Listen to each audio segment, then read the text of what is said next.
Weeknights at 6:30 on 49 ABC.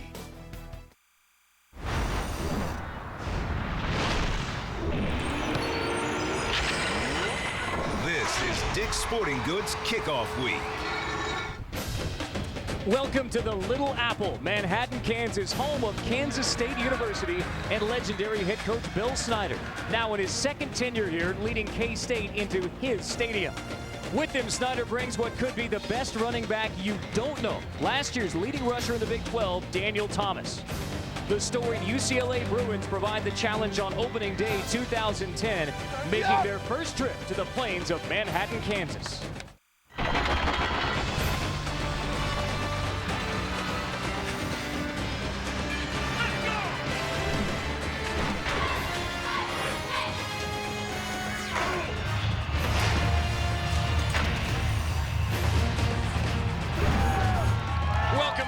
Football on ABC, a part of Dick's Sporting Goods Kickoff Week from a sold-out Bill Snyder Family Stadium in Manhattan, Kansas, matching UCLA from the Pac-10 against Kansas State from the Big 12. Welcome to the town they call the Little Apple, Manhattan, Kansas. I'm Carter Blackburn, along with Oregon's winningest head football coach Mike Bellotti and former All-Pac-10 quarterback from Washington, Brock Huard. UCLA comes into this game, Brock, with a couple of big questions. Returning starter Kevin Prince missed most of fall camp with a torn muscle in his lower back, but I'm here to tell you he warmed up really well. No question he will be the starter today. Backup Richard Breho, you better be in that locker room preparing yourself to play. And Mike, regardless of which quarterback's playing, both will be implementing a new system for the Bruins. Last year, UCLA was last in the league in rushing, ninth in the league in rushing, ninth in the league in scoring. Again, they have to get some life in that offense. They're going to the pistol offense, better angles running downhill for the running back, and use the mobility of the quarterback to get outside with bootlegs and the option to put more life in this offense. Last year when these teams met in Pasadena without Kevin Prince, it was still a UCLA win. And now the Bruins come to Kansas State. And if you forget the name of the legendary head coach of the Wildcats, it is all around you here in Manhattan.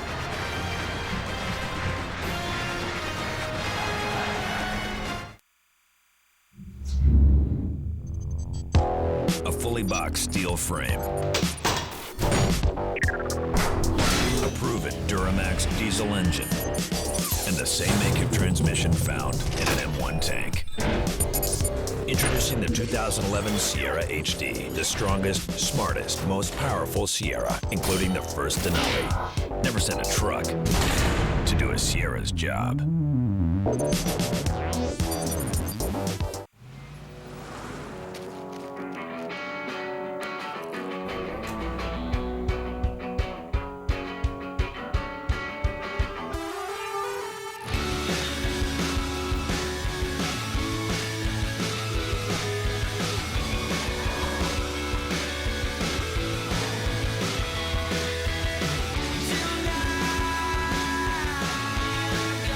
Get what you crave. Doritos Late Night Cheeseburger.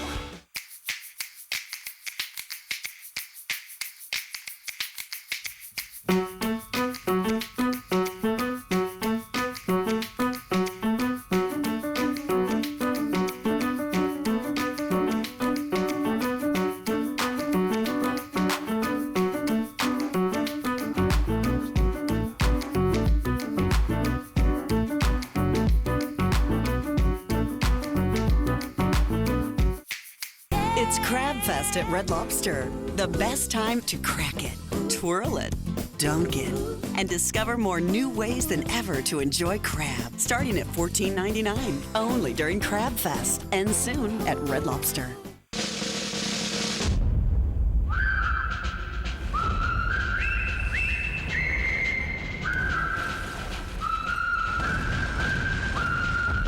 The Expendables, rated R, now playing in theaters.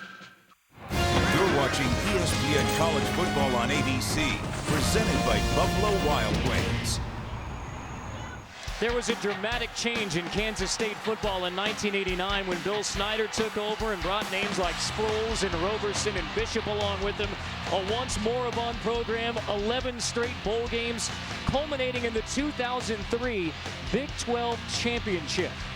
And so now as Bill Snyder takes the sidelines to begin the 2010 season, it is in Bill Snyder Family Stadium. They call this sellout crowd a family reunion. And so for the grandfather of 8 and the great-grandfather of 1, it truly is a family program. This was a program before he took over, just 3 wins from 85 to 88.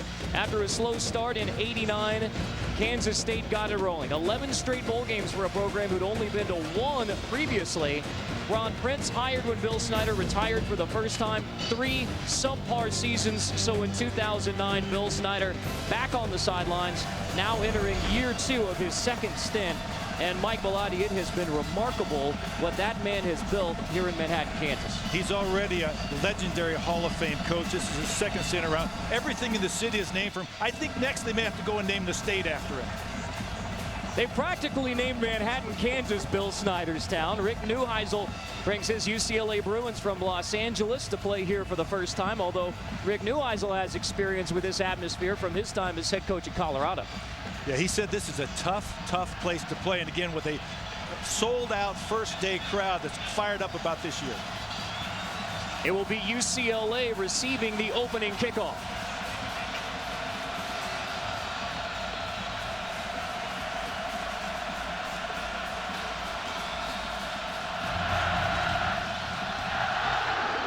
The 2010 season underway for the Bruins and the Wildcats. There will be a touchback as Josh Smith takes a knee. So the UCLA offense on the field first. It will be Kevin Prince at QB for UCLA, Brock. We talked about the injuries in fall camp for Kevin, but last year knocked out of 3 games, a broken jaw, concussion, a sprained shoulder. If he's to take the next step in his second year as a starter, he's got to find a way to keep himself on the field this season. And Micah, how about a starting quarterback who has missed almost all of August? Monday was the first time he went through workouts in 3 weeks. It's really scary. He's only got about a week's preparation, which you'd like a lot more for a first game. So Prince, the sophomore from Los Angeles Crespi High School, grew up about 10 minutes from UCLA's campus.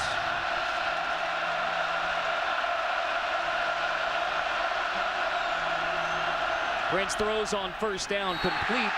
Incomplete to Morrell Presley after he initially got a hand on it. Sweeney in coverage. Let's take a look at the UCLA starters at the bottom of your screen. What can we expect, Brock, from UCLA's offense? I have yet to see in college football a group that starts 5 seniors, guys, but only 31 starts amongst those 5. They will be tested today with this crowd noise.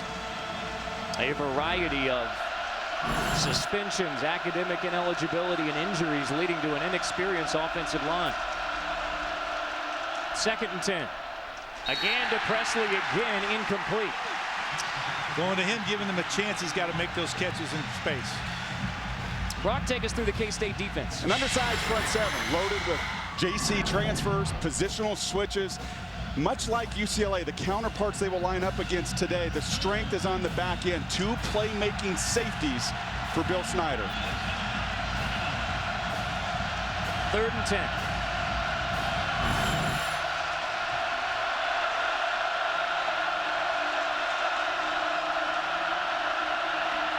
Prince looks long and incomplete. A 3-and-out on the opening possession for UCLA. Worst fears if you're a Bruin fan. Well, interesting because for the quarterback not practicing, they throw 3 straight passes. 2 are dropped, 1 is incomplete. The wind is going to be a little bit of a factor, but he was actually throwing into the wind. Surprised he overthrew it.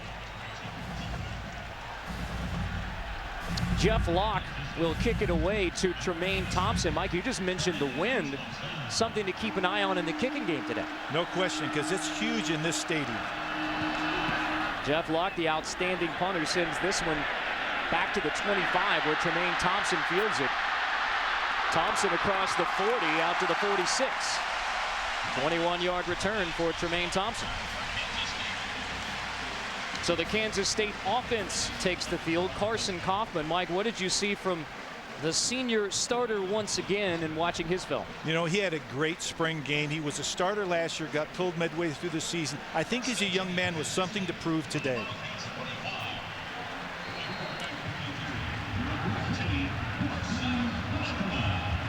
High backfield behind Kaufman on 1st and 10. Ball spotted right at the 45. No surprise as the first play of the year goes to Daniel Thomas, a gain of 5. Take a look at the K-State offense starters on the bottom of your screen. And Mike, what can we expect from the Wildcats? Well, they're going to run the ball. That is their strength. They've got a proven running game, 3 seniors in the offensive line, a great running back.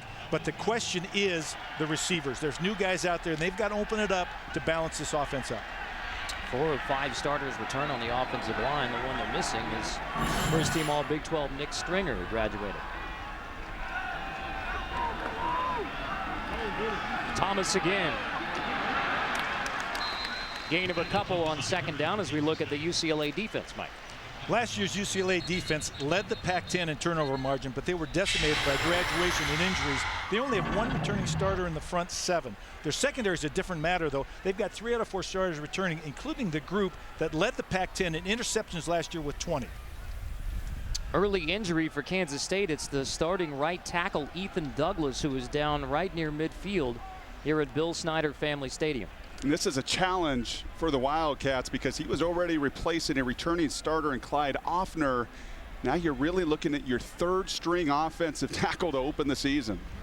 Ian Offner had a battle at that right tackle position, and Ethan Douglas, the sophomore, won that starting job away from Clyde Offner. But depth on the offensive line, Coach, always a bonus. You know, and it always starts up front. Both of these teams, I think, are trying to create offensive identities, and it starts at the line of scrimmage. Really interesting to see 3 straight passes from UCLA and the 2 straight runs from Kansas State. That talks to you a little bit about the philosophy of the coaches. And often for these big fellas, watch the right tackle here. At the end of the play, the line just falls into that knee. You hate to see that week 1 again for Coach Snyder and this offensive staff now. Will it change the way they call the plays when you're going to your 3rd string right tackle?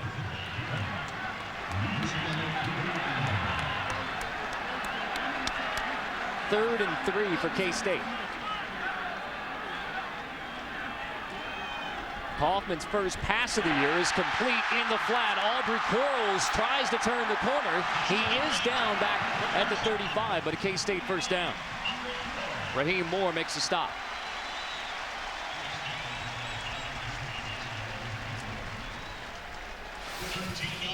They're in an empty formation here. They got one-on-one coverage across the board, and they pick on a little out option route. Nice completion, nice accurate throw by the quarterback.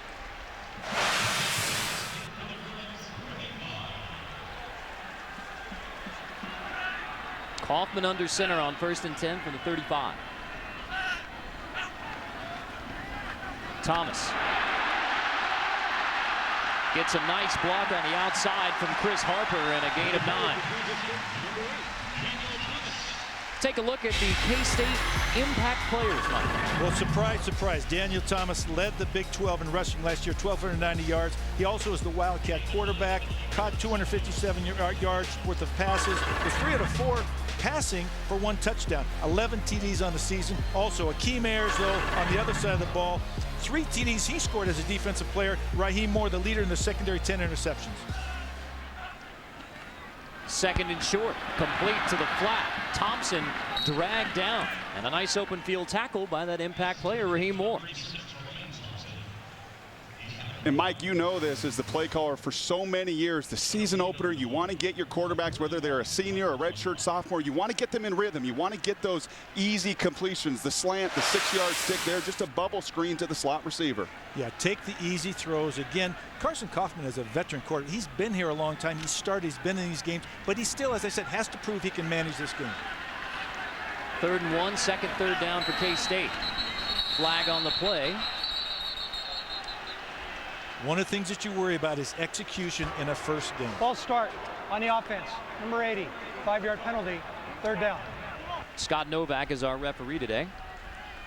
And the farther you are away from the line of scrimmage at tight ends, it's sometimes you anticipate that snap count just a little bit, and you don't want to do that in that situation. You could clearly read the body language there for Bill Snyder. He prides himself on being such a sound, fundamental football team. Drives you nuts to get to 3rd and 1, an ideal situation, and false start.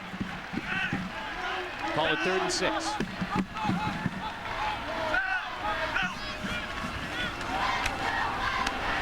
Kaufman time to throw, completing for a first down, and how about the slip on the outside? Room to run. Daniel Thomas makes the grab. Yards after catch before Tony Dye can bring him down inside the 10, a 21-yard gain. And more often than not, those backs on checkdowns, if they spring a play deep, watch Aubrey Quarles right there, does a nice job of getting onto the corner, and you give Daniel Thomas any green grass and he's going to make you pay.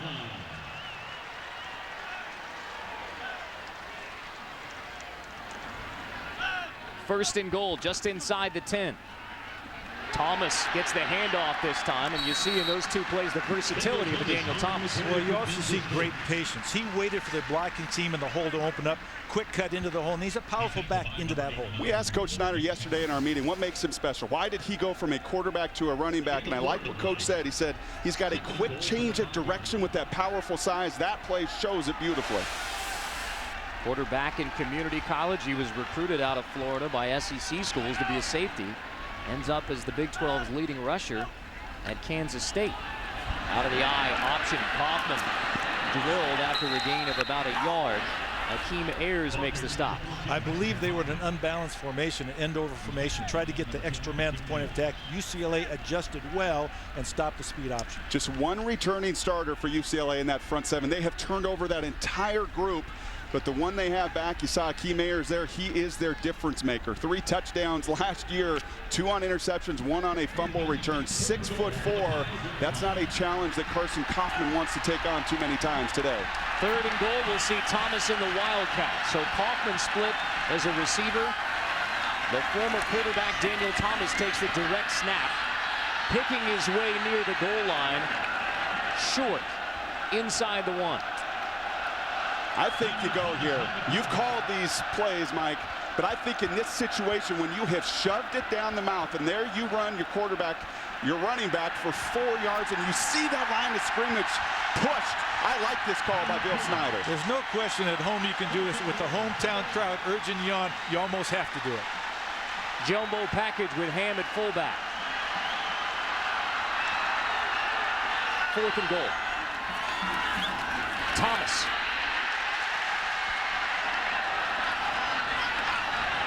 No signal yet. It will be UCLA football. Thomas doesn't get in. A goal line stand for the UCLA defense.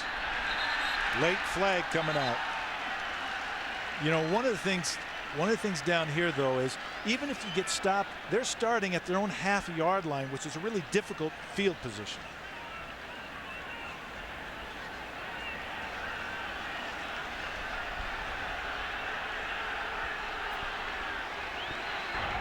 Legal participation on the defense participated as 12 player. After distance to the goal. 4th down. Replay 4th and goal.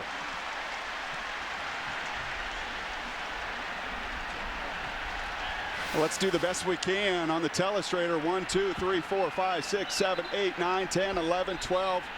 The refs see it. They get it exactly right. There's a reason they stopped the Big 12's leading rusher from the half-yard line. When there's 12 in a box, it's usually a penalty. Snyder wants a timeout. Now the line judge, just prior to the snap, sees the timeout called by Snyder. Just a moment before the snap, the timeout is granted. You know, one of the things that happens in a first game is you practice all these situations. You have a substitution package possibly for your goal line short yardage, and typically your worst fear is that you have too many men on the field. And Coach Snyder might have been reacting too. He might have thought their group was not correct. He wanted to make sure, you know, I tell you what, interesting things happen in that first game. 4th and goal when we come back. Down by 7. Final play for Detroit. Only thing that would make this any better is overtime. They'll need a miracle to win this football game. Harris slot right, drops back. Hines takes the pass at the 30. With the seam! Wow! Can you believe it? One man to beat! We're headed to overtime! Buffalo Wild Wings, you have to be here. Field goal for the win! From the outside, you can't appreciate the wraparound contour of its 12-way power driver's seat, or the ice blue interior LED lighting. From the outside, you can't enjoy the standard USB and Bluetooth connectivity. But once you're behind the wheel, that's when you discover the beauty of the German-engineered, sport-injected 2011 Regal from Buick. At Cheez-It, we expect a lot from our cheese. What do you call a cheese that isn't yours? I don't know. Nacho cheese. See, because it's not your cheese, but I said nacho. La la la la la, can't hear you. La la la la, can't hear you. La la la la, can't hear you. That's when I decided to fully invest in my 401k. We take the time for our cheese to mature before we bake it into every delicious cracker. Because at Cheez-It, real cheese matters. With Capital One's Venture Card, we get double miles on every purchase. So we earned a trip to the Grand Canyon twice as fast. We get double miles every time we use our card. I'll take these, no matter what we're buying. Plus the damages. And since double miles add up quick, we can bring the whole gang. It's hard to beat double miles. No, we write them. Introducing the Venture Card from Capital One with double miles on every purchase every day. Go to CapitalOne.com. What's in your wallet? Oh, that's the spot. Monday, September 20th. Dancing is back with an amazing cast of 12 new stars ready to battle. ABC's Dancing with the Stars two-night premiere event live starts Monday, September 20th on ABC. College football in high definition is presented by Vizio. If you remember Thursday night's Utah-Pittsburgh game, you know how those timeouts can be a dicey proposition. Bill Snyder gets one called just before the snap on what would have been a Kansas State touchdown after UCLA had what would have been a 4th and goal stop. Now it's 4th and goal again for K-State opening drive.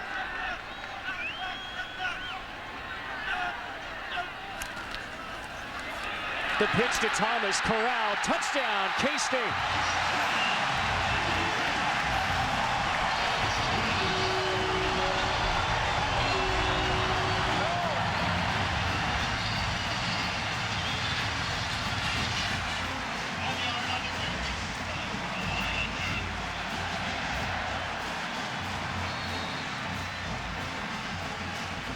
Mike, you alluded to the 5th-year senior. Kaufman has been around. A check at the line of scrimmage. Based on the look of UCLA, he checks to that option away.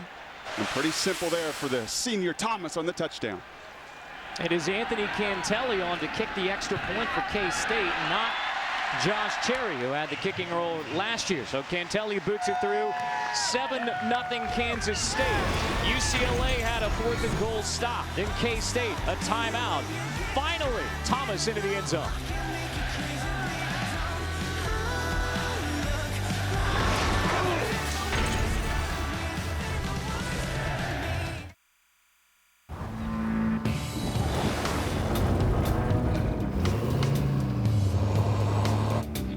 The power of a Duramax turbo diesel and rugged Allison transmission. Proven in the real world for more than 10 years and backed for 100,000 miles. With more than 20,000 pounds behind you, shouldn't you put a trusted powertrain in front of you? Introducing the new Silverado HD, the most powerful heavy-duty ever made. You ain't hip-hop. TV star. Come on, son. You'll never be like your dad.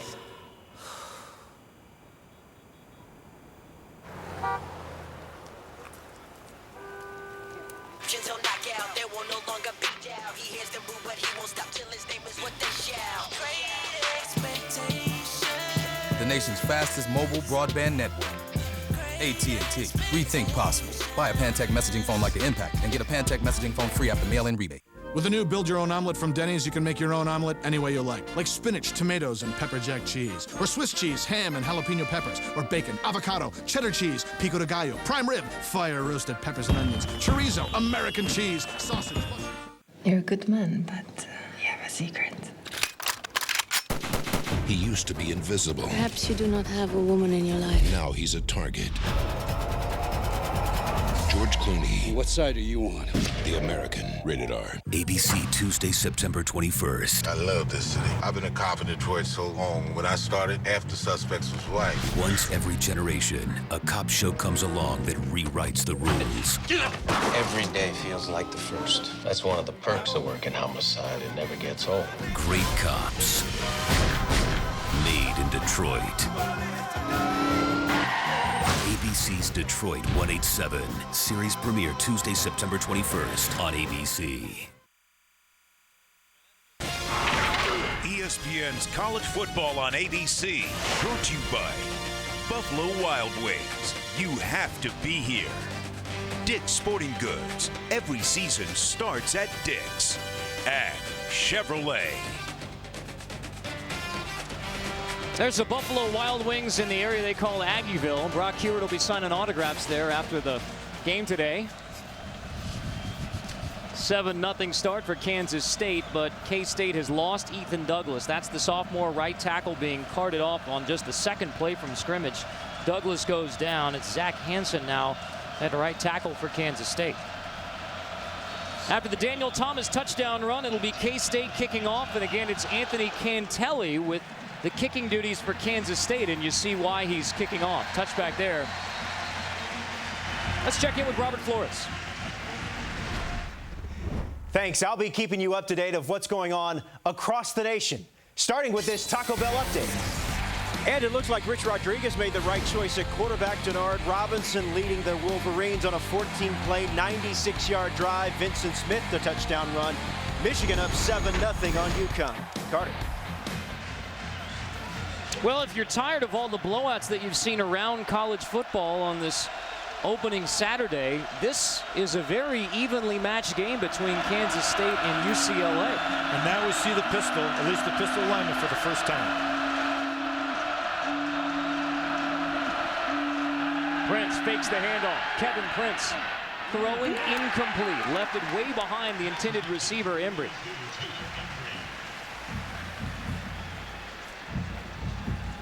How about UCLA opening up with 4 passes on the road? You come into this environment, as we've alluded to already. Kevin Prince missed most of training camp with that back injury. Rick Neuheisel says, I don't care. I trust you. Let's start this game throwing. And yet 0 for 4 start for Kevin Prince. A couple of those dropped by Presley. 2nd and 10. The pistol look as Prince pulls it down, keeps it, and dives for a 6-yard gain on second. One of the option reads, we've talked a lot about that the pistol lends itself to the quarterback keeping the ball in a read type play, various types of options, and bootleg. You saw all of those examples in the last 2 plays.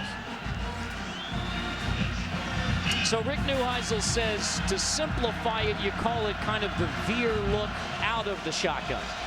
Yeah, it's an eye shotgun approach. Downhill running path for the back. Coleman next to Prince on 3rd and 4. Prince pressured, complete. Embry makes the grab for the first down. Rebick on the stop. You read the papers this week at practice, and every day Prince has got a little bit sharper. That's what Norm Chow said, knock some of the rust off. That was not a tremendous throw on 3rd. That was a much better catch by Taylor Embry. 6'3", nice target, is able to pluck that ball out of the air with his hands and move the chains. A critical first down for UCLA. First of the season for the Bruin offense. 1st and 10, Derek Coleman lanes forward for a 4-yard gain. So, Mike, tell us why you would make this switch to the pistol offense. Well, obviously, the pistol lends itself to certain advantages. You can run your base offense. It balances up the defense. You can run your entire option package, and you don't have to move your running back. Defenses will align to the way the running back is set. And finally, the defense must play assignment football when you face any type of option attack. And this is the pistol look here on 2nd down with Prince in the short shotgun, Coleman behind it. Absolutely. Flag on the play. Ball start on the offense. Number 2, 5-yard penalty, 2nd down. Again, one of the other things that you have to get used to is the noise in the stadium. Sometimes first time there's not a lot of starts in this offensive line. They're getting used to the cadence. You've competed against Norm Chow for many, many years. Surprised he's gone to the pistol at this point in his career? Well, I think it was necessity. They could not run the ball last year, and it affected their ability to score. So I think he's a very resourceful coach. He's willing to do things that he thinks will fit this group. Bruins 97th in the nation running the football, 9th in the Pac-10 a year ago. 2nd and 11. Prince, pressure, dumps to Coleman. Back to near the line of scrimmage before he's brought down. I'll tell you what, this was a great job by Prince to avoid the sack, but even better defense by Kansas State because this is a late developing screen. They've got it covered. Nice job on the tackle. And that's their scrappy little corner, 5'8" David Garrett, a junior that is savvy, in the words of his defensive coordinator, Chris Cobb. Loss of 2, 3rd and 13.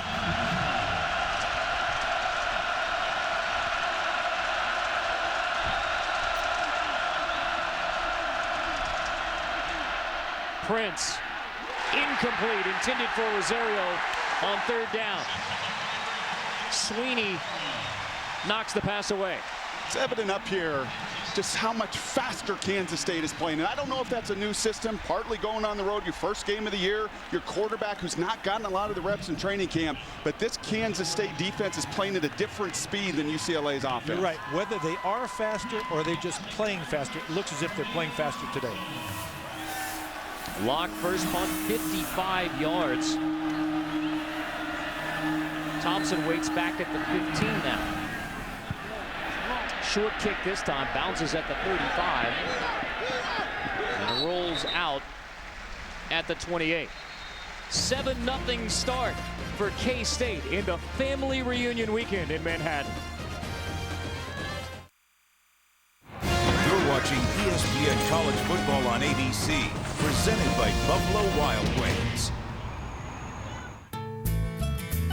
At Amway, our positive outlook comes naturally. We harvest healthy plant ingredients from our own organic farms, ingredients found in our Nutrilite supplements, and offer more than 450 quality products, from planet-positive cleaners to botanically infused skincare. Positivity, powering the products, the people, and the businesses of Amway. To learn more, contact an Amway independent business owner. Sandwich lady, 2 o'clock. Oh, hey. $5.50. Actually, we're all good today, sandwich lady. We love your chicken sandwiches, but Taco Bell's got chicken flatbread sandwiches for under $1. So... $5.50. No, $5.50. Under $1. You don't scare me. It's under $1, and not everyone's happy about it. The new chicken flatbread sandwich. Warm flatbread, flame-grilled chicken, and melty cheese. Only at Taco Bell. Why pay more? At E-Trade, low-cost investing doesn't just mean a low price. It means getting everything you need to invest for yourself, not by yourself. It means choosing from stocks, bonds, mutual funds, and every ETF sold. Plus 5-star service and research designed to increase your intelligence, not insult it. So you can wave good riddance to some high-priced joker churning out cookie-cutter portfolios. Price is one thing, value is another. Don't confuse the two. E-Trade. Investing unleashed.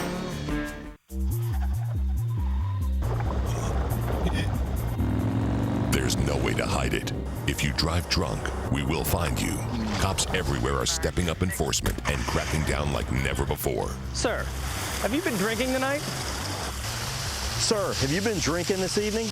Sir, have you been drinking tonight? Make no mistake, you will get caught and you will be arrested. Over the limit, under arrest. ABC's new fall show, No Ordinary Family. Get a peek at abc.com. Good sportsmanship on display between UCLA and K-State. I think that's a Shankopotamus kid. I don't know for sure.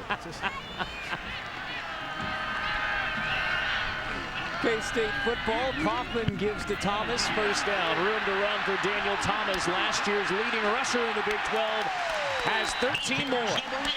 And right now, we knew that Daniel Thomas was a force to be reckoned with. He can't be tackled. But I want to give kudos to Carson Kaufman. He started off 3 for 3. If there's a question mark about a young man, you start off by completing every pass, taking it down, actually scoring the touchdown, and then leading this touchdown drive too. His touchdown got called back, but what a great start. Brock, Mike talked about dialing up those plays as we see Kaufman split out now. Thomas at the Wildcat, getting him some early confidence.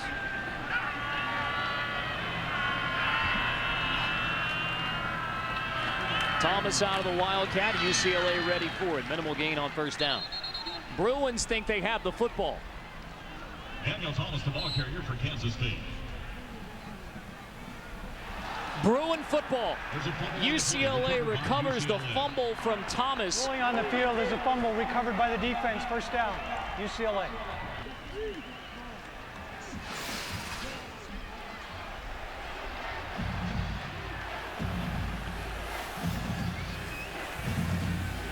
Bill Snyder told us yesterday he was going to be very diverse in his scheme. A lot of formations you were going to see Wildcat.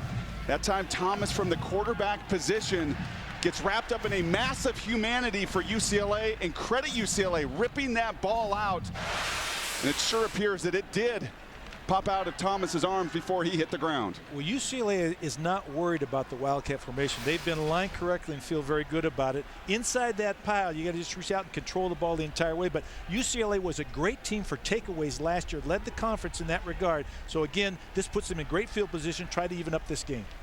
30 takeaways a year ago. This play is under review, so replay official David Dumas taking a look. And this is going to be all about the backside there of Daniel Thomas. As you saw him going down, was his backside on the ground before 4 UCLA defenders ripped that ball out.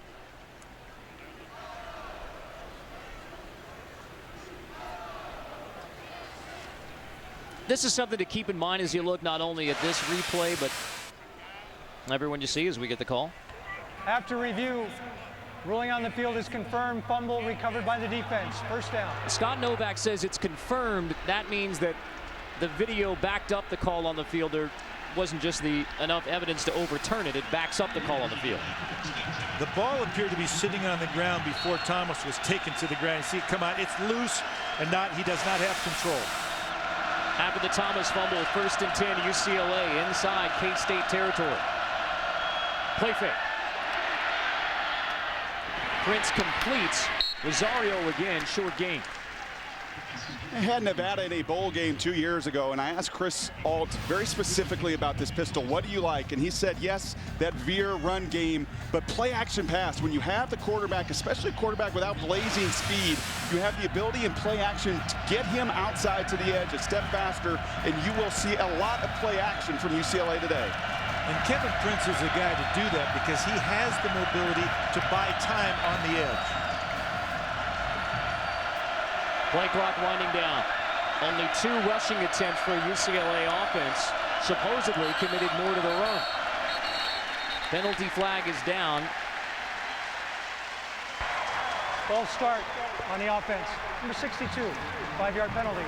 Second down. And I should clarify there, Chris Ault is the head coach at Nevada. Mike, who really in the college football world has established and really branded this pistol system. Hall of Fame coach also, and you're right, he is the creator, the innovator of the pistol. Rick Neuheisel praising Chris Ault and his Nevada staff in helping UCLA implement this pistol offense. Franklin is the tailback, 2nd and 11. Out of the pistol. Franklin picks up 6. Again, looked like an unbalanced formation. Both offensive teams using a little bit of trickeration to, again, try to help the offensive line to create some mismatches, create some defensive misalignments. 3rd and 6.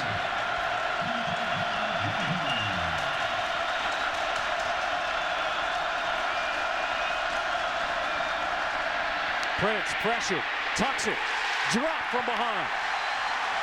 Brandon Harold makes the stop on 3rd down.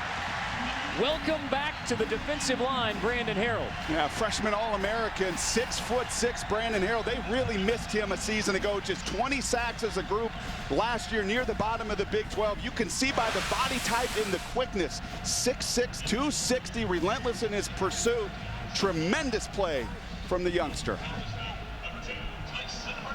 Hartman is back to return the punt from Jeff Locke.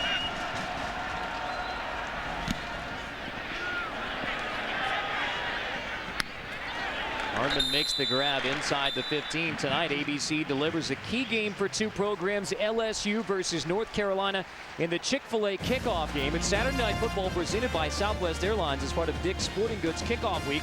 ABC tonight at 8 Eastern. And Mike, Butch Davis has an awful lot to deal with going into this opener. 13 UNC players held out or suspended for the opener. And 9 starters. And I tell you what, it's damage control there, trying to get your kids to believe they can still win.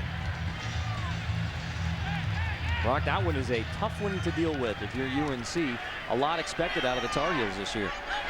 Just hate to see that kind of turnover for the first game of the year. 1st and 10 for the Wildcats. Thomas again. Minimal gain. This is going to be a fun matchup to watch, and already in the first couple drives, Akeem Ayers and Braden Wilson, the fullback for Kansas State. Bill Snyder, you'd expect a 7-year-old guy that's been around college football a long time to be a throwback. He loves his fullback, but that time in a one-on-one situation, Akeem Ayers thoroughly dominates the fullback and makes the play. There'll be some great collisions between those two over the course of the game. Ayers is the only returning starter from that front 7 for UCLA, notably Brian Price, beating up blocks on the defensive line. He's now with the Tampa Bay Bucks. Hoffman's pass complete to Broderick Smith, so the perfect day continues for Carson Hoffman on the quick throws. You know what, I'm telling you, Carson, he's impressing me. That was a great throw. It was effortless and very quick out of his hands. He knew where he was going with it, put it right on the money. Don't you just like to see in a first game, be decisive. Know where you're going with the football. Don't hold the ball. Don't give a defense any life.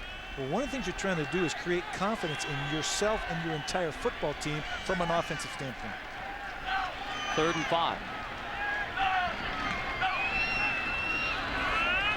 Kaufman pumps and then hands off behind him. For a Kansas State first down, it's William Powell picking up the first, but there is a flag on the play.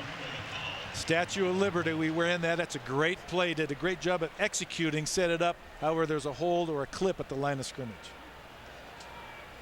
Powell, the senior out of Duncanville, Texas, via Navarro College.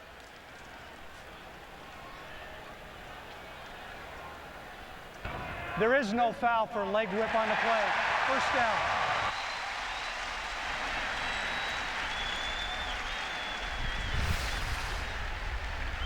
The initial penalty and flag thrown for a leg whip.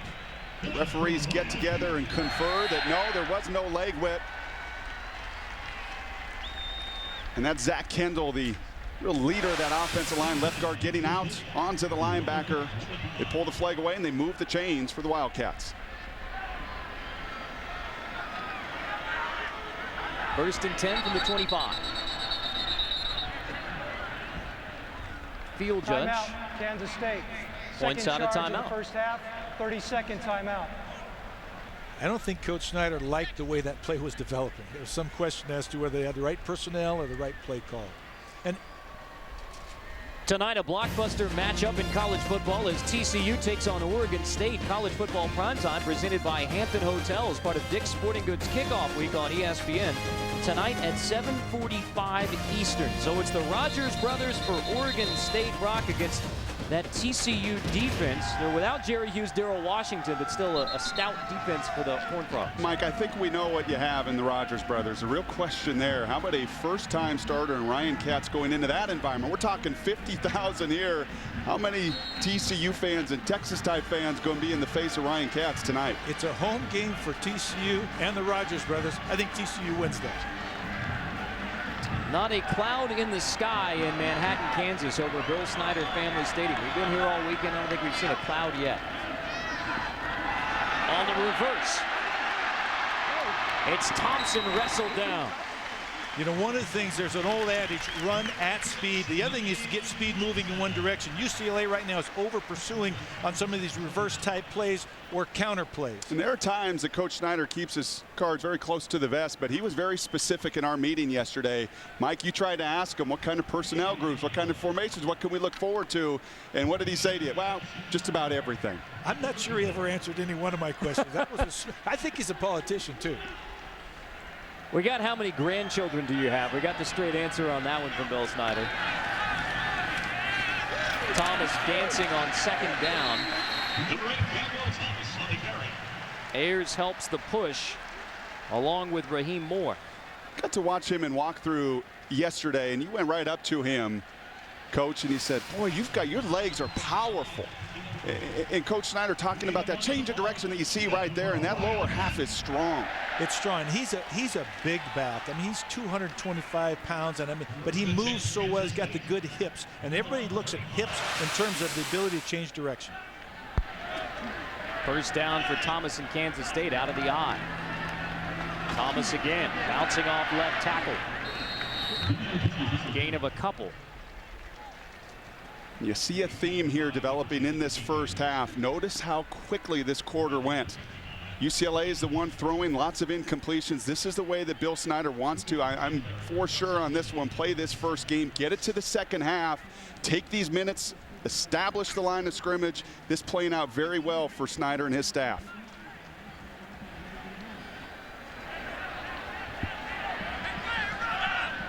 Thomas will check out of the game on 2nd and 8. It's Powell in and running back getting the handoff. It'll be 3rd and 5 when we come back to start the second quarter. Kansas State, a 7-0 lead on a Daniel Thomas touchdown run after UCLA had made a 4th down stop. Family reunion weekend in Manhattan. K-State up a touchdown at the end of one.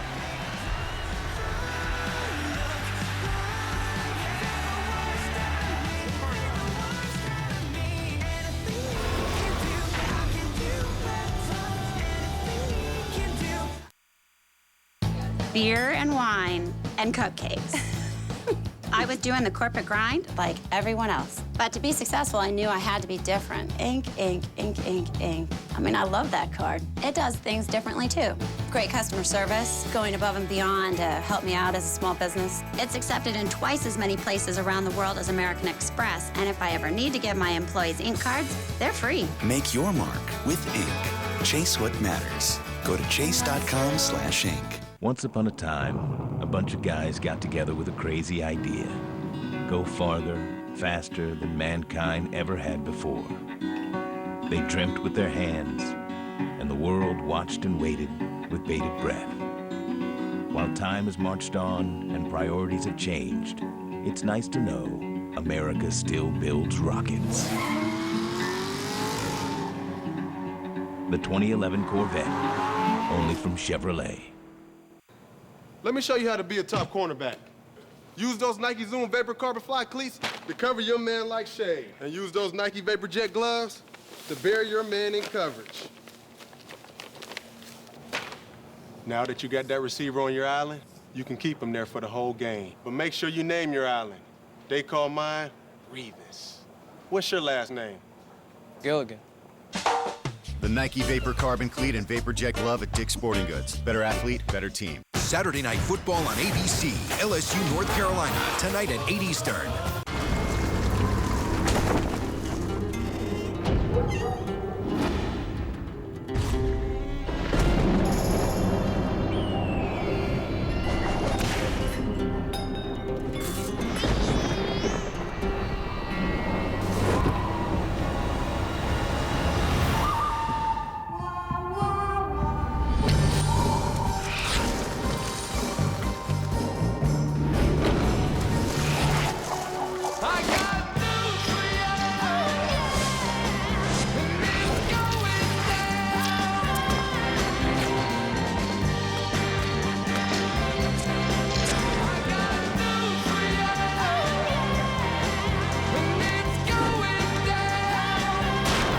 Ladies, there's a new housewife in town.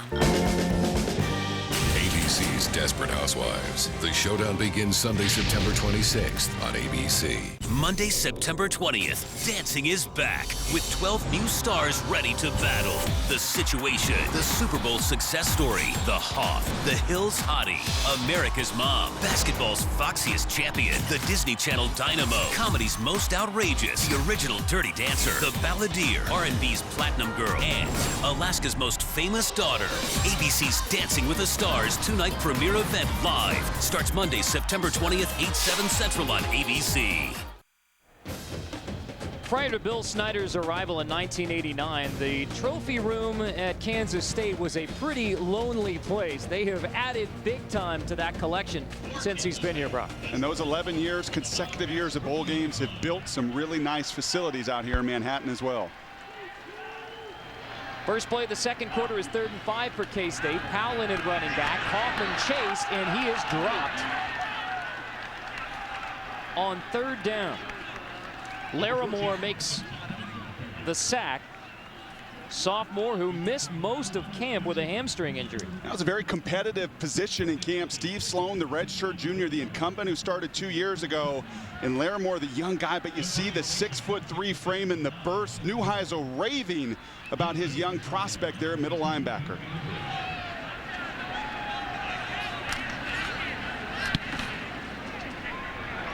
Doer's punt, fair catch called for and caught by Taylor Embry.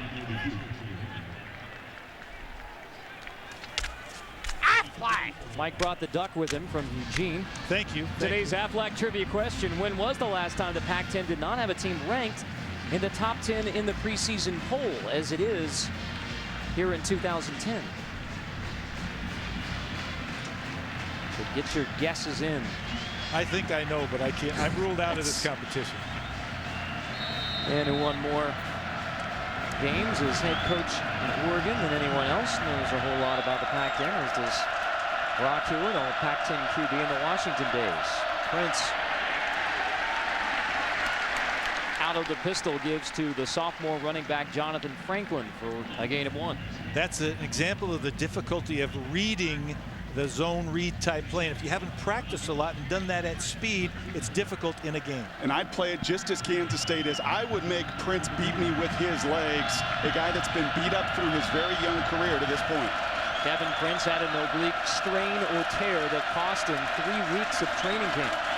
Back at quarterback now, throwing on 2nd down. It is incomplete.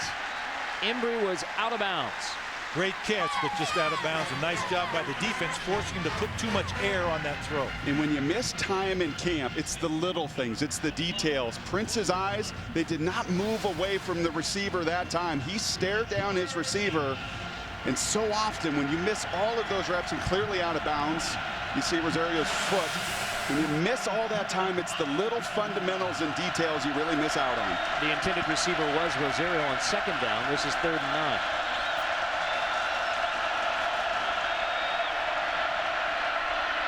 Prince throwing on the run, incomplete. Intended for Rosario again. It's Terrence Sweeney knocking it away. 2nd time Sweeney has had a big deflection on 3rd down. Great job by the defense. Rosario is a big target, and he is so explosive. He's 6'5", he can long jump 25 feet, high jump 6'10". He's still not as quick out of his breaks as a Kansas State defensive back. 6'3", 6'5", everyone sees on paper, wow, what a mismatch for UCLA. But superior quickness, to your point, Coach, superior quickness can beat that size when you get on top of those routes. 4 UCLA possessions, 4 punts, 2 of them 3 and out. Lock kicks to Thompson. Nice. Thompson dropped inside the 5. Thigpen makes the stop. Mr. Everything on special teams, pinning K-State back at the 5.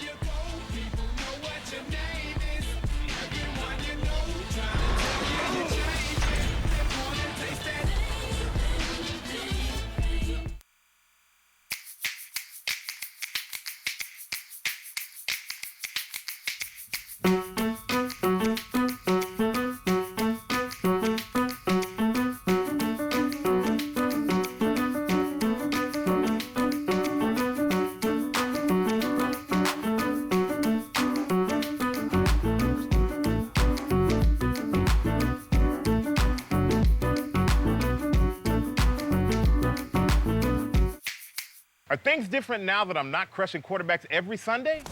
Yeah, a little bit. But I still have a taste for greatness. So I love Dr. Pepper. The taste of these 23 flavors can never be equaled. Like me. Pizza for McNabb. I got it. Donovan. Mike? What, man? Come on, Mike, man. Still got it. There's nothing like a pepper. Trust me. I've sent people to the doctor. Well, we get along. Yeah, we really do. And there's nothing wrong. What I feel for you.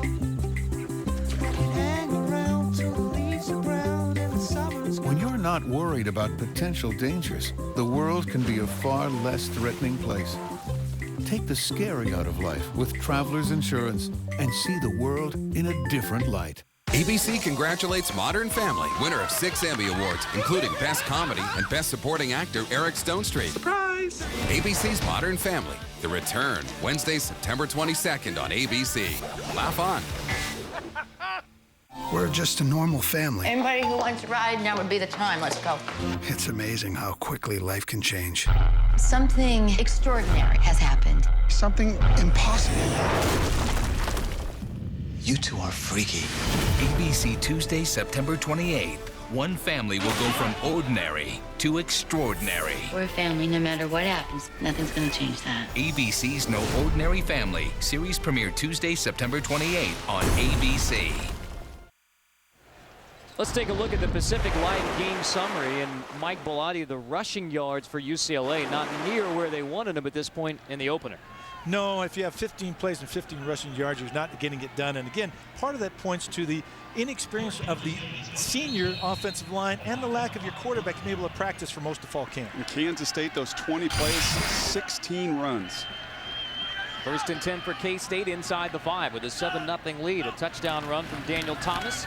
He gets the first down carry. Gain of 5. Let's check in with Robert. This New York Life update has Oregon rolling over New Mexico. Ducks lost last year's season open to Boise State, but they're off to a good start thanks to Kenyon Barner's 3 touchdowns, and they are leading 28-0. Former Oregon quarterback Jeremiah Masoli has seen his first action for Ole Miss. 3 carries, 20 yards. Carter. As we set for second down here for K-State, Mike Bellotti next to me. You agree with the NCAA's decision to let Masoli play this year for Ole Miss on further review? Fumble of the snap. UCLA recovers. We'll get to Masoli later. For now, it's UCLA recovering inside the Kansas State 15. Second fumble recovered by UCLA. It's Akeem Ayers on top of the football. Problem with the quarterback center exchange, and that's very difficult. Sometimes first game, somebody's pulling out, somebody's trying to reach hard, and the quarterback just never got the ball, and then the pulling guard knocked it further away. Last night we were watching all the replays, right, of Akeem Ayers last season, the interceptions, and it just appears, how does that guy fall into those plays? But playmakers have a sense of timing and where that football is. I was going to say it's his part of the field. I thought about, because I've seen him score touchdowns from there. If you're a UCLA fan, this looks a lot like 2009. Offense not moving the football, defense making plays.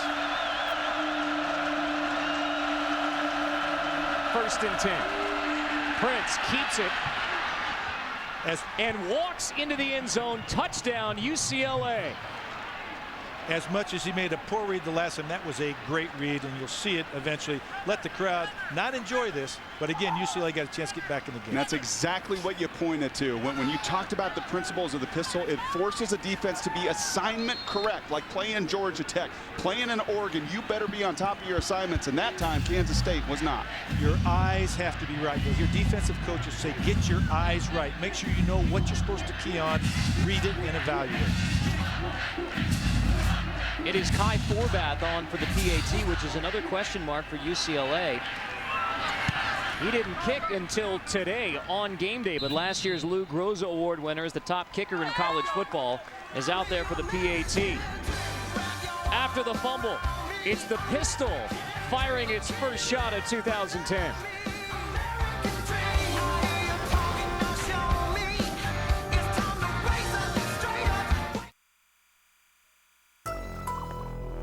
Wouldn't it be cool if cars didn't need keys? If you could talk to them with this. Wouldn't it be cool if you made a legend available to everyone? If there was a step right there. If you turbocharged this little guy. Wouldn't it be cool if old water bottles became new seats?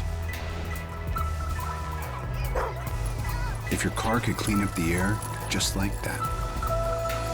If you never bought another gallon of gas. Or what if cars could read your expressions? If they moved together like schools of fish and had force fields? Yeah, that would be cool. Nissan, innovation for today, innovation for tomorrow, innovation for all.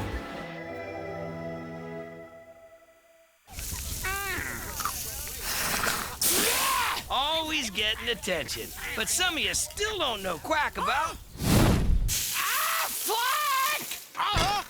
So I'll serve it up. If you get sick or hurt, Aflac pays you cash fast to help pay for things major medical insurance doesn't, like rent, car payments, and groceries. Aflac! Get up, it's chicken. In the year 2000, they had plans for their future. I'd like to thank the Academy. That's President Foster to you. Woo! 10 years later, life had plans for them. I'm living in D.C. I'm in the military. I didn't graduate. ABC Thursday, September 23rd. A drama series unlike anything on television. It's Carolyn. Who? We slept together on prom night. We have a son. What? ABC's My Generation. Series premiere Thursday, September 23rd on ABC.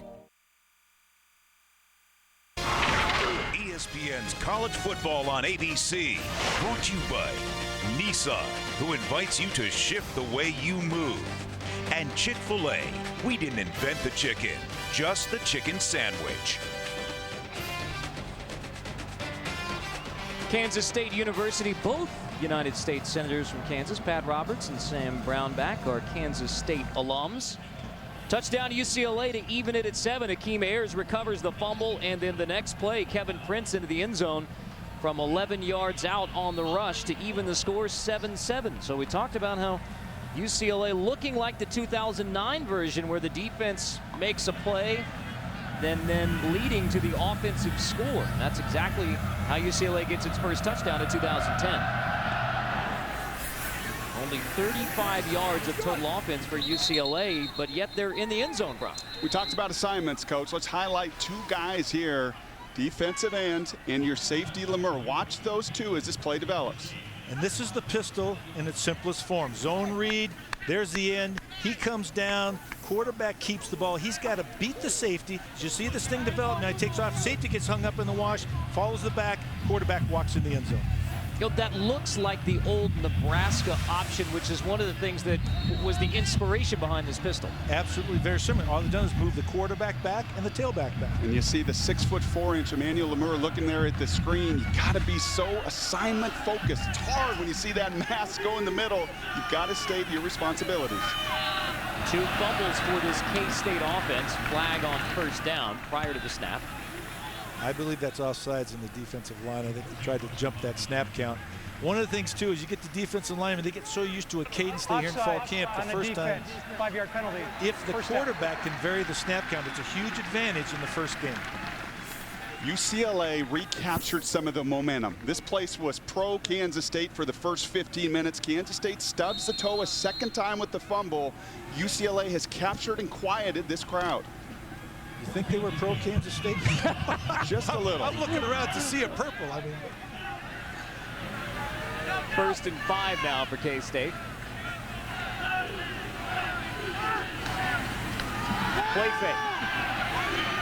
Kaufman in trouble, and he'll be dragged down for a loss. Damian Holmes gets the sack.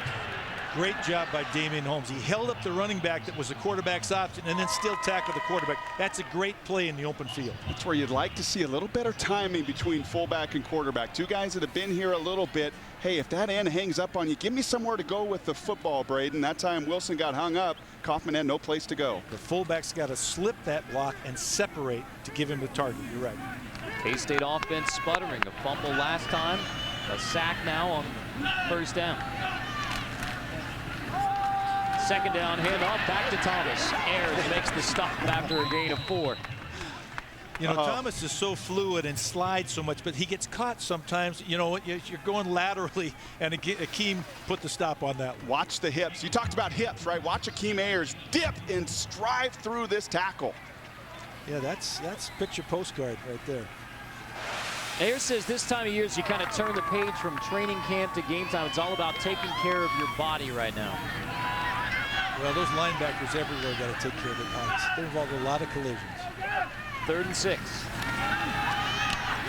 Pass is tipped by Ayers and nearly intercepted. There is Akeem Ayers again. He's scary. Again, he has tipped passes and caught them, returned them for touchdowns. Just an amazing guy. They said he's the best pass rusher that they have. You see him beat the defensive lineman, get offensive lineman, get the hand up, tip it, and almost intercepted himself. Tremendous versatility, right, Coach? Tremendous versatility to be able to, on one play, stick that back, on the next play, beat the 3rd string right tackle. He's so athletic and so fast. Dorr punts. Taylor Embry watches it hit inside the 25. Well, Akeem Ayers is a playmaker for sure. 3 touchdowns last year for UCLA. 2 of them on interceptions, including this spectacular play against Oregon. This was an amazing play. I was there in person, saw it, and said, oh my gosh, I was hoping he didn't get his feet down. Here he just reads the screen, takes it, prances it. I think he could play receiver. He had more touchdown receptions than their other receivers, so maybe they might play him both ways. What do you think? Why he is a next level guy, and we go around college football, and we will this season, and we talked about this in our production meeting yesterday. Many of these linebackers, 220 pounds, 225 pounds. The difference is he is doing all of this, is playmaking at 6'3", 255.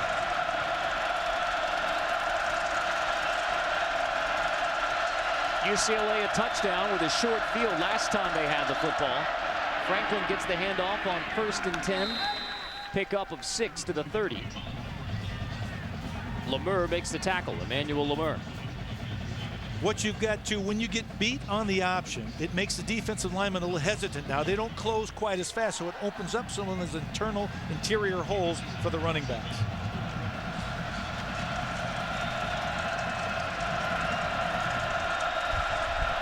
Pistol look on 2nd and 4.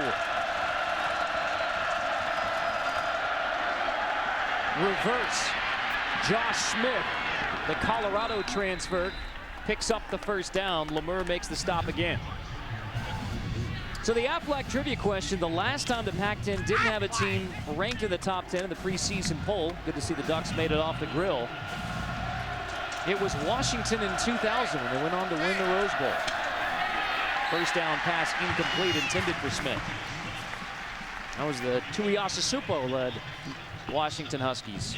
And those are the plays, correct me if I'm wrong, Mike, that just drive you nuts as a play caller. Even though it's a 2-yard gain, it's still 1st down and continuing to establish that pressure on the defense.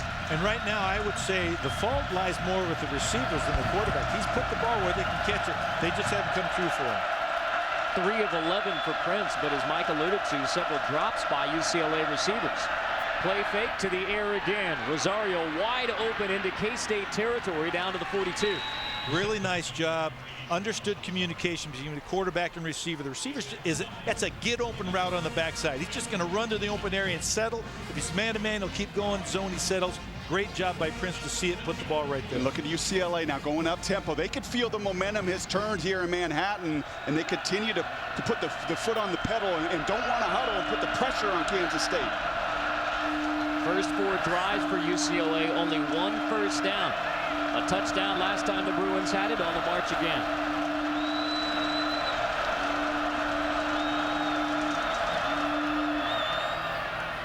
Handoff to Franklin on 1st down, and the talented sophomore out of LA's Dorsey High School picks up about 4.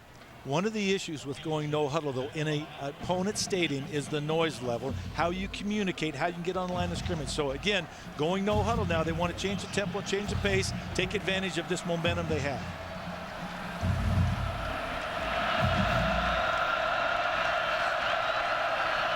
Second and 6. Franklin again. leaning past the 35. It's really remarkable, this group up front for UCLA. As I said, 5 seniors, but such little experience. After the stop by Brown, it's 3rd down. Up-tempo from UCLA. Franklin pushes forward for a first down for the Bruins. One of the things that I noticed right there, the defensive line from Kansas State was late getting down in their stance, sometimes they don't get their assignments from the sideline, and they get tired. When you go up tempo, there's a difference in the conditioning factor. Shoeless Jonathan Franklin is now going to check out of the game after he picks up the first down.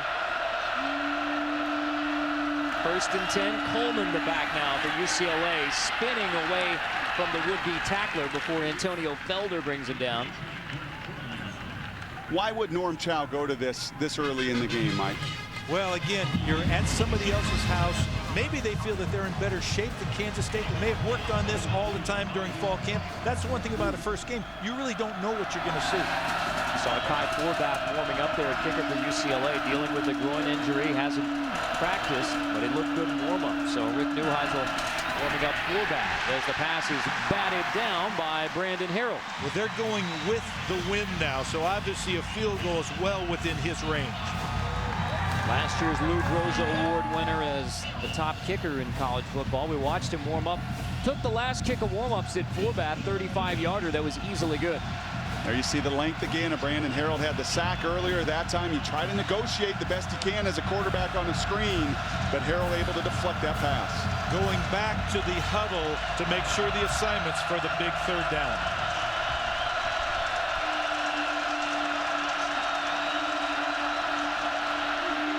Prince, pressure. Incomplete. In and out of the hands of the receiver, but again, 2-7 getting his hands punching that ball out. Garrett on the coverage. Ricky Marvray, the intended receiver. That's redshirt freshman Ricky Marvray. The staff really liked what he did this preseason. Anytime you have a guy that sits out the year before, how do you come in and compete? Rick really liked the way he competed, but you got to go get that ball. Don't let the DB be the first at the point of reception. You go out and attack it and make the play. 44-yard field goal attempt from Kai Forbath, who missed the last couple of weeks of training camp with a groin injury. Play clock winding down. 44-yarder is good. And UCLA takes a 10-7 lead. A touchdown on the last drive. And now a go-ahead field goal for the Bruins. Watching ESPN College Football on ABC, presented by Buffalo Wild Wings.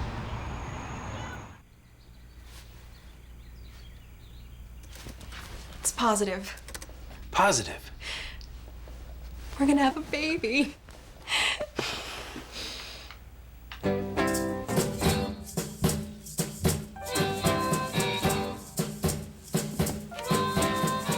Now, when I was a little boy, at the age of 5, I had something in my pocket. There's a lot of folks alive. Now I'm a man. You know, baby, we can have a lot of fun. Man, I spell M. We're gonna have a baby. Nissan Maxima, the 4-door sports car. Innovation for daddy. We're gonna have a baby. Innovation for all.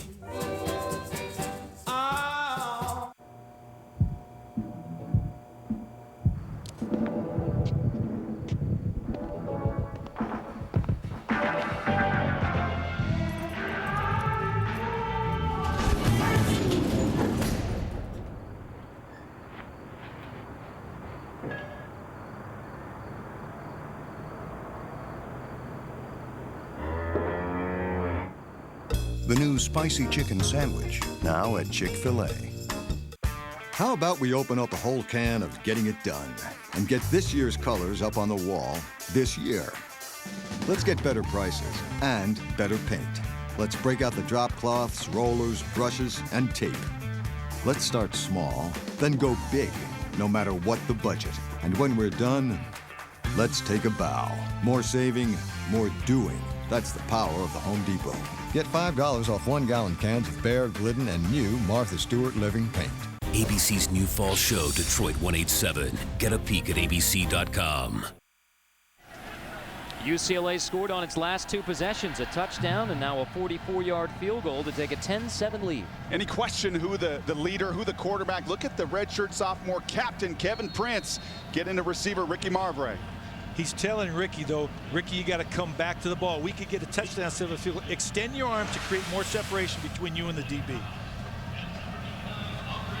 Now, Brock, as you mentioned, the sophomore captain, which tells you the confidence that the Bruins have in their sophomore QB, voted by his teammates as the captain in just his sophomore season. That's right. We press these coaches hard. Coach Bellotti trying to dig into these coaches. Come on, Norm Chow, tell me about these guys. And really all that Norm gave us about both of these quarterbacks is what tremendous leaders both of them were, that the guys really rallied behind them. And there you could see a very vocal Kevin Prince saying, come on, guys, we've got to make plays on the run. We have got to not settle for field goals, be a difference maker, make those catches for me. Quarterbacks are recognized as leaders by the position they play, but to be a captain, again, they've got to have that little something extra, the willingness to tell a player, come on, let's go. So K-State, after a touchdown on the opening drive to take a 7-0 lead, now gets the football trailing UCLA by a field goal. Kaufman pumps, throws deep, and incomplete, intended for Broderick Smith. 2-move route, got Sheldon Price. They ran the hitch and go, and again, he bid on it. Nice job, though. Unfortunate for Kansas State, the ball was thrown just slightly to the outside, stepped out of bounds. And that's a Minnesota transfer. Watch Broderick Smith on the bottom here. He's just going to run a double move and go. Clearly beats Price, the defender. Get that ball up in the air. That's the coaching point. You don't wait till he gets open. When you see that DB break down, Carson Kaufman, that ball's in the air, and that's a chance for an 80-yard touchdown. Get it there was a maximum separation between the two.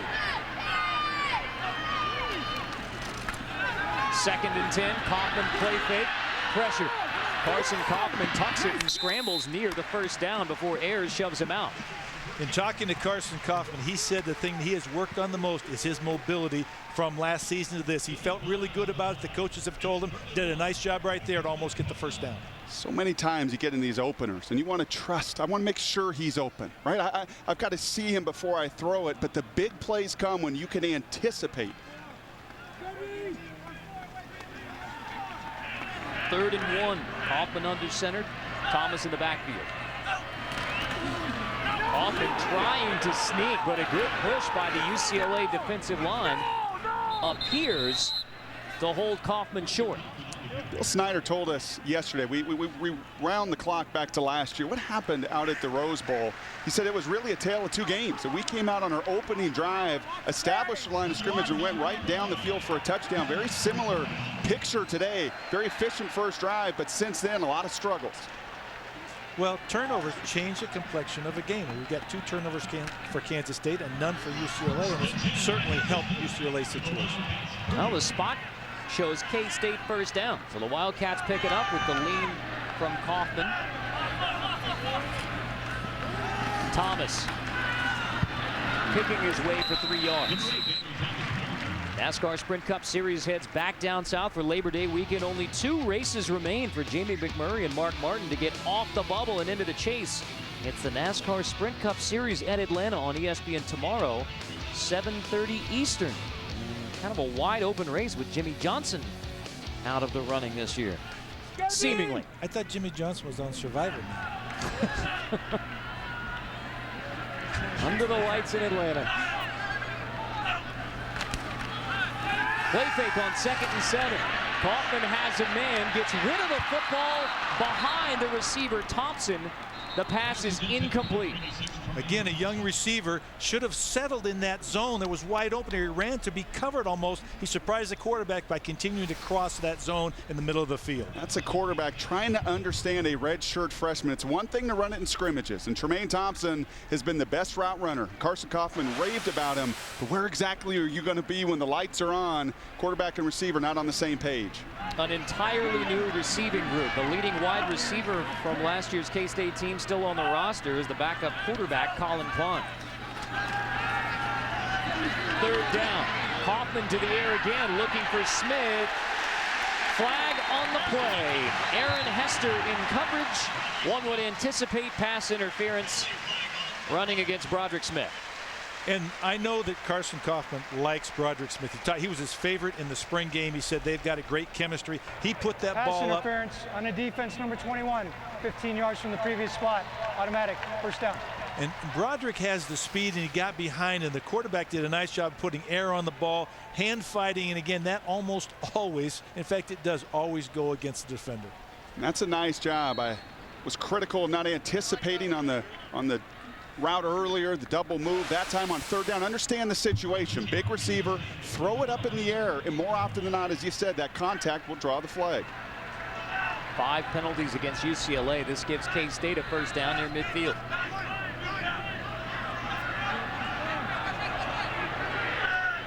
Audible from Kaufman. Pressure, throws to the flat. A dangerous pass is caught out there, but Hester makes the stop. Thompson makes the grab. That's a dangerous throw, Coach, all the way across the field. Little reward, a 2-yard gain, and the team speed in the secondary of UCLA. I'd be very careful about putting that much air on a swing pass. Yeah, and the receiver's going, timeout, wait a second, don't be throwing that ball like that. Take the guy inside, will you? 2nd and 10.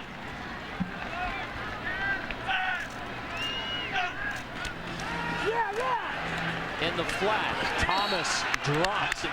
What an open field tackle for Aaron Hester. So making up for the pass interference with a couple of nice plays. I'll tell you what, they were coming with the zone blitz from the field. They only had one guy over there. He doesn't make this play. This is gone for a long ways. Great open field tackle, beating the block, coming under and grabbing the legs of the receiver. Well, Chuck Buller, defensive coordinator for UCLA, said of Hester, he has that corner confidence. You make a mistake, come back and make a couple plays, which is exactly what he does. Forcing 3rd and 15. Kaufman on the roll. Pressured again, now he cuts it back, running away from the Bruin defense. The ball is on the ground. Kaufman is ruled down after the tackle from Sean Westgate, the weak side linebacker. One of the things Carson told us yesterday when looking at this UCLA defense is they're pretty vanilla. Pretty, right? There's a lot of 4-3, cover 4. Not the case here as this second quarter has unfolded. We've seen the fire zone blitz. We saw Westgate on an earlier blitz. And once again, more pressure, a 3-down front that time for UCLA. So just enough wrinkles to keep Kansas State off balance. Ryan Dorr from Katy, Texas. Spent a year at South Carolina to punt. Embry lets it hit inside the 10, and a good bounce for K-State. Out of bounds inside the 10. Bruin football with a 3-point lead.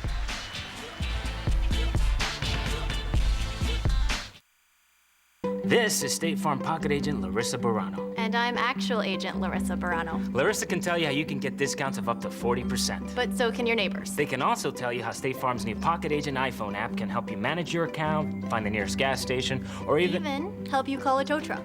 And those are just a few of the perks experienced by the 40 million drivers insured by State Farm. So talk to your neighbors, then call a State Farm agent like me. It's a nice picture. Thank you. It's time for the Bud Light Playbook. Today, how to make the ultimate tailgate car. Hey man, come on, you run out of gas? Actually, there is no gas tank. Behold, the ultimate tailgate car. I replaced the gas tank with a keg of Bud Light. Here we go. The heater doubles as a popcorn popper. And since we don't have gas, we don't need an engine. Your grill is a grill. There's no junk in that trunk. Bud Light, the sure sign of a good time. Here we go. Pizza Hut's new Big Italy pizza is big enough to satisfy even their appetites. If only Pizza Hut can do something about their free throw percentage. Hey, what? The new Big Italy pizza with up to 3 of your favorite toppings is just $12. And for a limited time, get a free 2-liter Pepsi Max when you buy any 2-liter Pepsi. Only at your Pizza Hut.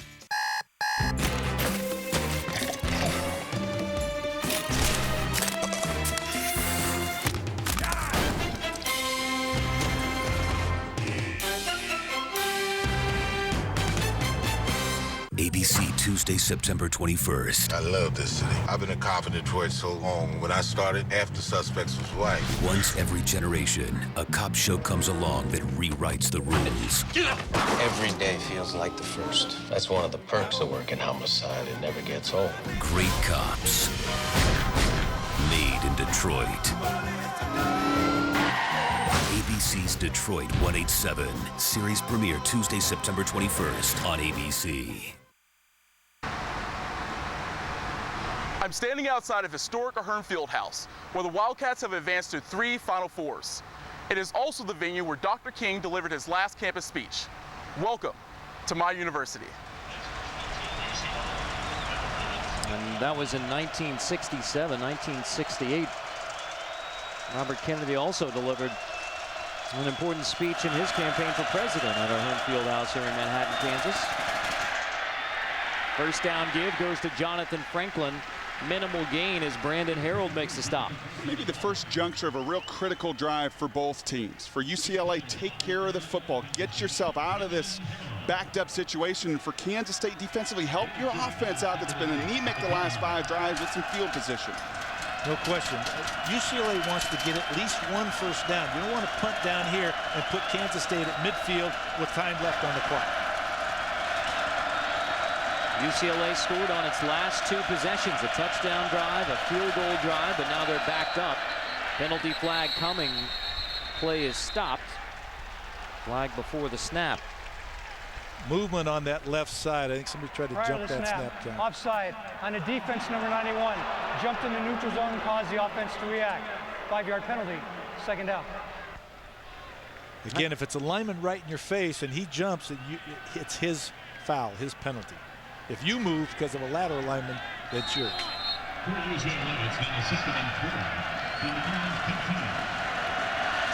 Giving UCLA 2nd and 3.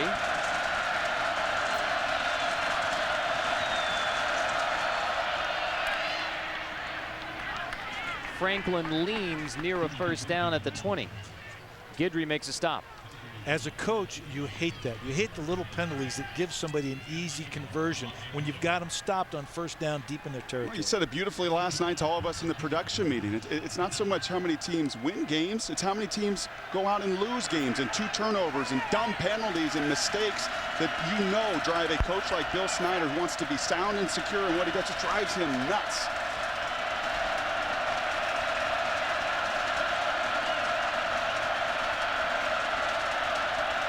Prince takes his time setting up 1st and 10. Pressure coming. Prince will take the sack at the 15. It's Butler. Troy Butler, the senior linebacker / safety, with the sack. You'll see in college football with those wide hashes, when you get to the narrow field, quarterback, you better be aware of that corner blitz coming. That's exactly what Butler does. Prince doesn't feel it. Kansas State makes a big negative play on 1st down.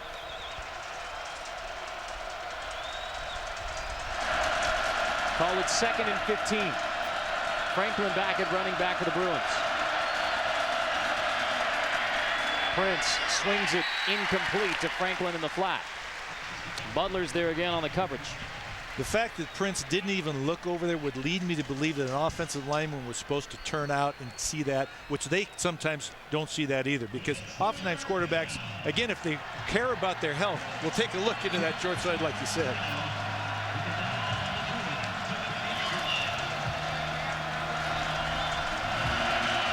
UCLA only 2 for 7 on 3rd down. This is 3rd and 15.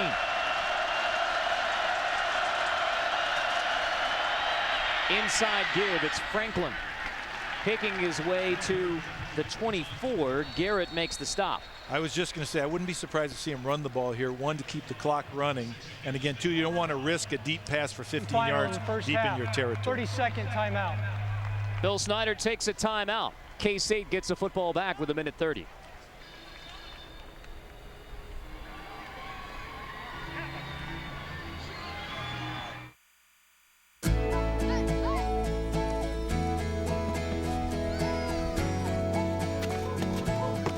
We all want our kids to achieve.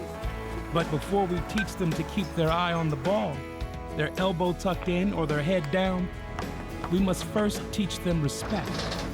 Respect your opponent, respect the rules, respect the game. Only then can their dreams come to life. The Big 12 Conference. Live the dream. As athletes and students, they dreamed of victory and achievement. As soldiers and citizens, they dream of freedom and prosperity. But it's not about the dream. It's how you live that dream. So, to the men and women of the armed forces, the Big 12 Conference and its 12-member institutions salute you. Thank you, because by living your dreams, you give us the freedom to live our dreams. The Big 12 Conference. Live the dream. Out of Kansas State's final timeout, UCLA punting. Off the side of Locke's foot, Thompson backs up to his own 20 to scoop it. And a chance at the return. Thompson is dropped as he crosses the 35-yard line. Glenn Love makes the stop. Monday night, catch a season-defining game for two top 10 teams. It's third-ranked Boise State against 10th-ranked Virginia Tech.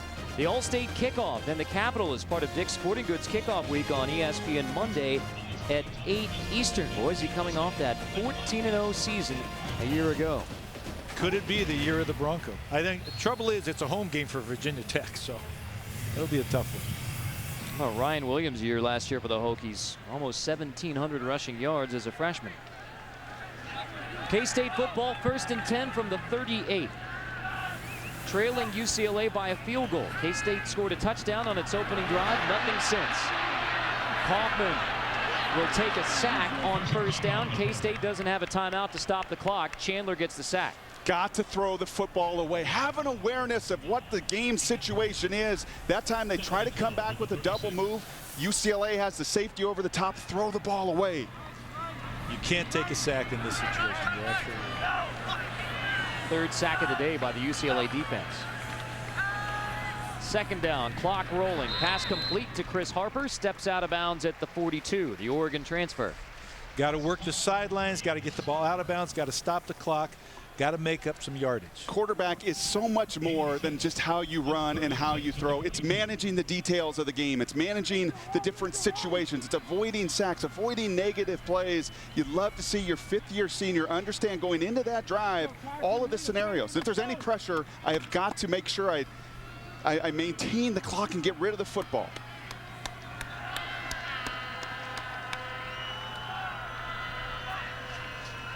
Kaufman on 3rd and 6. Again the pump, again the pressure, and another sack. Kaufman looked like he was surprised right there by the route of his wide receiver. And now Rick Neuheisel will take a timeout because UCLA will get the football back. 32 seconds, Kansas State has it 3 and out. Bruins are going to get the football and a Rick Neuheisel timeout. So here it is, a relatively low-scoring game into the first half. It's a field goal game. That's exactly what Mike Bellotti and Brock Huard, you guys said that we were going to get in this game, an evenly matched matchup between K-State and UCLA. We talked about it. Two people with trying to establish offensive identities, and again, struggling a little bit both ways here, but this is a kind of hard-fought game. Both teams need to show up. And one you typically see in openers, when you have so many new guys, the effort is there, but the execution is not. Now, Mike, you see Bill Snyder take a timeout to try and give his offense a chance to move down the field. Rick Neuheisel essentially does the same thing before K-State has to punt to the Bruins. After the loss, again, you take that timeout, give yourself as much time as possible because they have the wind and they have one of the best kickers in America.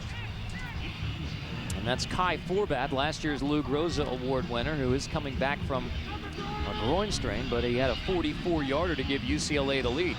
Plus, UCLA has still 2 timeouts left. Embry back to return the punt. UCLA goes for the block. Embry lets it bounce without his full protection. Now he scoops it up and steps out at the 27.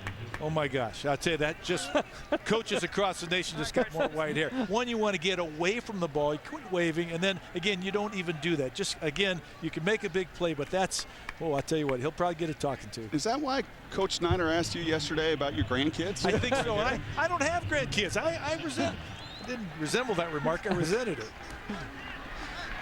So UCLA has some work to do, but as Mike pointed out, 2 timeouts left for the Bruins and an excellent kicker in Kai Forbat. His career long is 54, so the Bruins can move the football.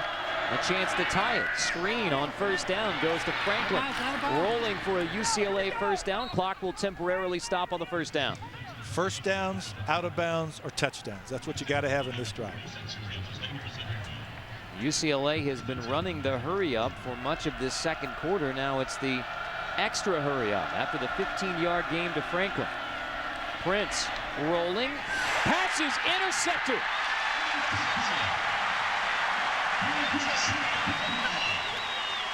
David Garrett makes the pick with 8 seconds to go before the half. That's the third time we've called his name today associated with either breaking up a pass or catching the ball. Again, tremendous effort by him. Make sure he caught it, I believe, but just great defense and great quickness to the ball. And from that view, at least, you see the full extension in the body. They will, I'm sure, take a second, third, fourth look at his replay booth is right next to us up here. How about the effort to extend? Now, does he control the ball through contact with the ground? Play is under review. Looks as if he did. Keep this in mind when you're watching not only this replay, but throughout the college football weekend and the year. The rule says that the replay official may reverse a ruling if and only if the video evidence convinces him beyond all doubt that the ruling was incorrect. You hear a lot of phrases thrown around, but the rule book says that the replay official has to be convinced beyond all doubt that the ruling was incorrect. So they're really looking for something that is obvious that was wrong on the field. Mike Bellotti, you were on the rules committee, so you know that book inside and out. Incontrovertible video evidence. Do you see anything in those two views, Mike, that would... I do not. I believe that's a catch. I believe he controlled the ball. He's got his hands underneath it. He rolls and comes up with it clean. And again, now, having said that, I've been wrong before too in some of those video reviews, but I would call that a catch. If you're a K-State fan, it's got to be advantageous that his body in many ways blocks some of those views and how much that ball may be moving or not moving. But I agree with you on both of those looks. That sure looked like a clean interception. And the replay official, David Dumas, is the person who has the final say here. It's not in conjunction with the referee on the field. It's the replay official who has the final say. One of the real questions, though, if there's 8 seconds left in the game right now, it's Kansas State ball. They have no timeouts. Are they going to try a play, kick a long field goal, see if they can get something? They're going against the wind, though, so they're probably one play into the end zone. Maybe 6 seconds. You might get 8 seconds. You might get 2 plays, but it's a crapshoot. And you throw it away from Akeem Ayers, right? Absolutely. Keep the ball away from him. What tremendous effort from David Garrett, a guy that in some ways was beat out of camp. Stephen Harrison, Terrence Sweeney, the junior college transfer from Blinn Community College. And Garrett, one of those guys, didn't put his head down, didn't say, oh, woe is me. He's just been highly competitive through camp. And Mike, you alluded to it. This is the first time, this is not the first time we've mentioned his name this afternoon. No, his quickness and athleticism is showing up on the field today. Keith Burns, the secondary coach, the former Tulsa head coach, was at San Jose.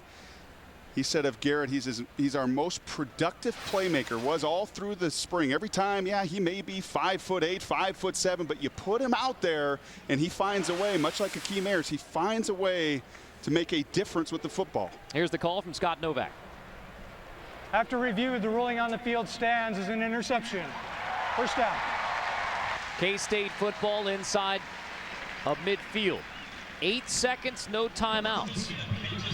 Be smart with the football, Carson Kaufman. Be smart. You better be secure in your decisions here.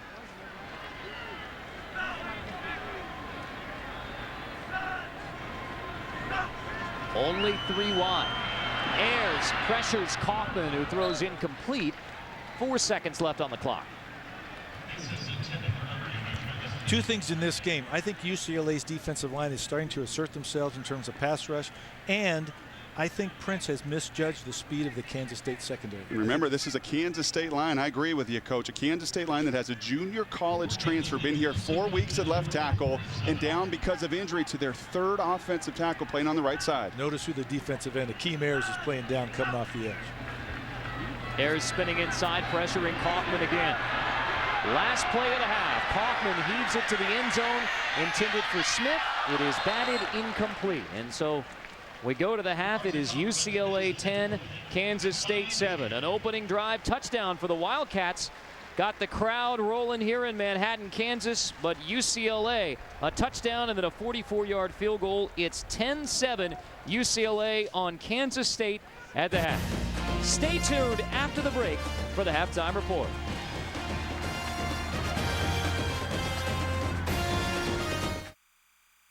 You're watching ESPN College Football on ABC, presented by Buffalo Wild Wings.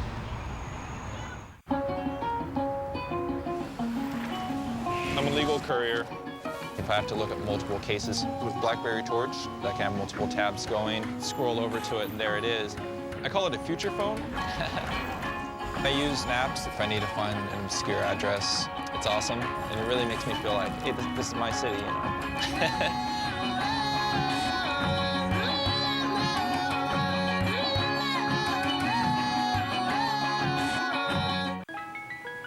Can I have some ice cream, please? No, it's just for new people. Hey, chocolate, vanilla, or strawberry? Chocolate. Chocolate it is. Yeah, but I'm new too. He's new-er than you. Even kids know it's wrong to treat new friends better than old friends. At Ally Bank, we treat all our customers fairly, with no teaser rates and no minimum deposits. It's just the right thing to do.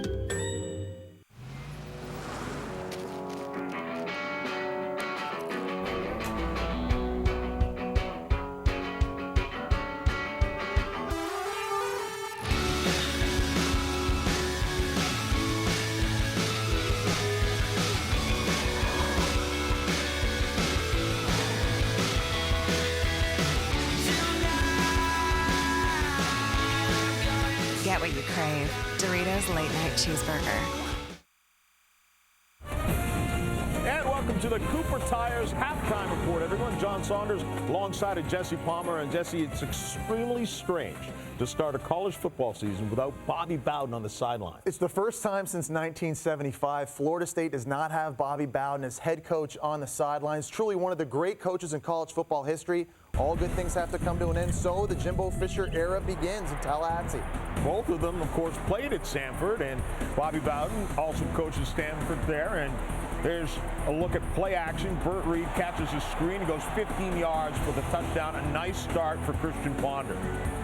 Reed also returns his punt 74 yards for the touchdown, moves to his left, back to the right, and then back up the middle, and nothing but daylight. Well, Jimbo Fisher has so much athleticism, so much talent on this football team. And how about the defense giving up only 2 field goals, a defensive coordinator Mark Stoops' first game? Ponder with 4 touchdown passes. Boston College, the big story. Mark Herzlich is back after missing all of last year with cancer. More on that in a moment. Dave Shinsky to Chris Pentelli. Dives into the end zone for a touchdown, 7-3. But the story of the game was Herzlich. 2 years ago, the ACC Defensive Player of the Year, then had to miss an entire year with cancer, and then missed most of the preseason because of a bad foot. It's incredible when you consider what Mark Herzlich has had to overcome, not just with the cancer, but also a foot injury that kept him out of most of fall camp. Back on the field, game 1. This is easily one of the feel-good stories we'll talk about all year in college football. Spent some time with Mark Herzlich at Dick Vitale's event in May. Great kid. And you're just so excited just to get back on the field and humbled by the fact he gets another opportunity. Georgia facing Louisiana Lafayette. Mark Richt, one of the great coaches of the SEC. And Aaron Murray is the guy he's put the ball in the hands of, runs 16 yards for the touchdown. Aaron Murray was the one question mark everybody had for Georgia on offense. They had 10 starters coming back around him. I was very impressed with his poise in this game. Interception. Jakara Hamilton picks this one off and goes 17 yards for a touchdown. Georgia wins easily 55-7. Murray 17 of 26 for 194 yards. Iowa, how will they do in the Big Ten this year? Starting off against Eastern Illinois, and Adam Robinson goes 5 yards for the touchdown. Big day for Adam Robinson, 109 rushing yards, 3 touchdowns on the ground. Watch this play. Ricky Stanzi rolling to his right, loses his footing, and injures himself. James Vanderberg would have to come into the game, although Stanzi would return. Vanderberg then hands off to Adam Robinson again. And if you're Kirk Ferentz, you have to be pleased with the effort and the performance of your team. Remember, they struggled very early at home last season. Great performance to get off on the right foot. Joe Paterno, I didn't think I'd ever say this in my lifetime, starting a true freshman at quarterback, but Chaz Powell here takes the kick on the goal line and goes 100 yards to give Penn State a 23-7 lead over Youngstown State. And you love as a head coach starting a true freshman when you get this sort of support from your special teams to help his confidence out. And this is the true freshman, Robert Bolden, to Brett Brackett, 22 yards for the touchdown. Did you like what you saw, Bolden? 20 of 29 for the true freshman. Looked very poised, great decision-making, and you can tell a very pure passer of the football. Good start for Michigan State as well over Western Michigan as they get a couple of rushes. Bell and Baker both going over 100 yards. And Missouri against Illinois, a 23-13 victory there as Blaine Gabbert had 2 touchdowns there. Stick around. When we come back, we'll look ahead to our prime time game as we have a big matchup coming to you from Atlanta. That and more on the Cooper Tires Halftime Report.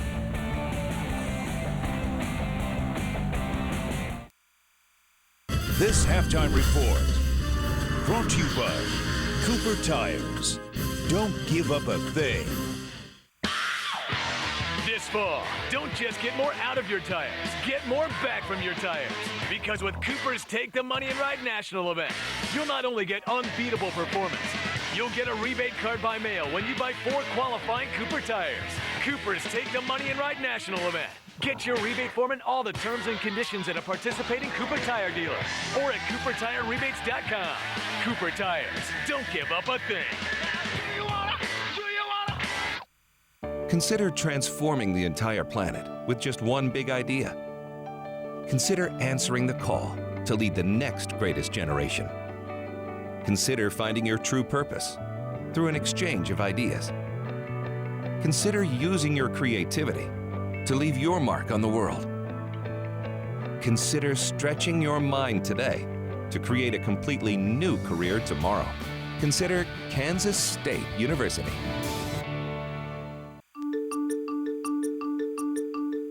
Midway through my sophomore year, I had taken one introductory geography course. I went hiking in the mountains, looked around me, and I realized all this stuff exists and it functions without humans having anything to do with it, you know? I kind of realized that this is what I want to study, you know? This is important and interesting to me. UCLA is there to help you learn and grow. It wasn't about trying to, you know, flunk everybody out. It's not like the whole university is a weeder program for real life. Welcome, everyone, to the Cooper Tires Halftime Report. John Saunders alongside of Jesse Palmer. Jesse, when you graduated from Florida, I know they had the intent to build a statue for you. What happened? They ran out of money. That's exactly they what ran happened. out of money, or they couldn't raise any money? Yeah. one of the two. Well, that's going to happen to Tim Tebow someday, and John Brantley would have to take over for Urban Meyer. And Brantley would struggle early in this one. Look at this exchange, and this problem went on throughout. They had a lot of problems with the quarterback-center exchange. That's new center Mike Pouncey. He played guard last season, really struggled with the shotgun snaps, and it would bite Florida early. Brantley, though, does find Omarius Hines, who takes it in for a touchdown. He was 17 to 25 for 113 yards and 2 touchdowns. And then Jeff Depps was most of the offense. Well, you can't doubt the athleticism that Florida has in the backfield. Even with this run, though, Florida still held to under 100 yards rushing on the game. Only 212 total yards. Texas, they've got a new guy at quarterback replacing Colt McCoy, Garrett Gilbert. And Gilbert to Trey Newton, rushes 1 yard for a touchdown here. And then problems for the Rice offense. The sack by Acho, and Keenan Robinson picks it up and takes it in. With 10 sacks last year, Sam Acho is expected to be the next great Texas pass rusher, in line with guys like Brian Orakpo and Sergio Kindle. Notre Dame, they're also starting the season without Jimmy Clausen at quarterback, as Dane Christ is the new signal caller, 13-3.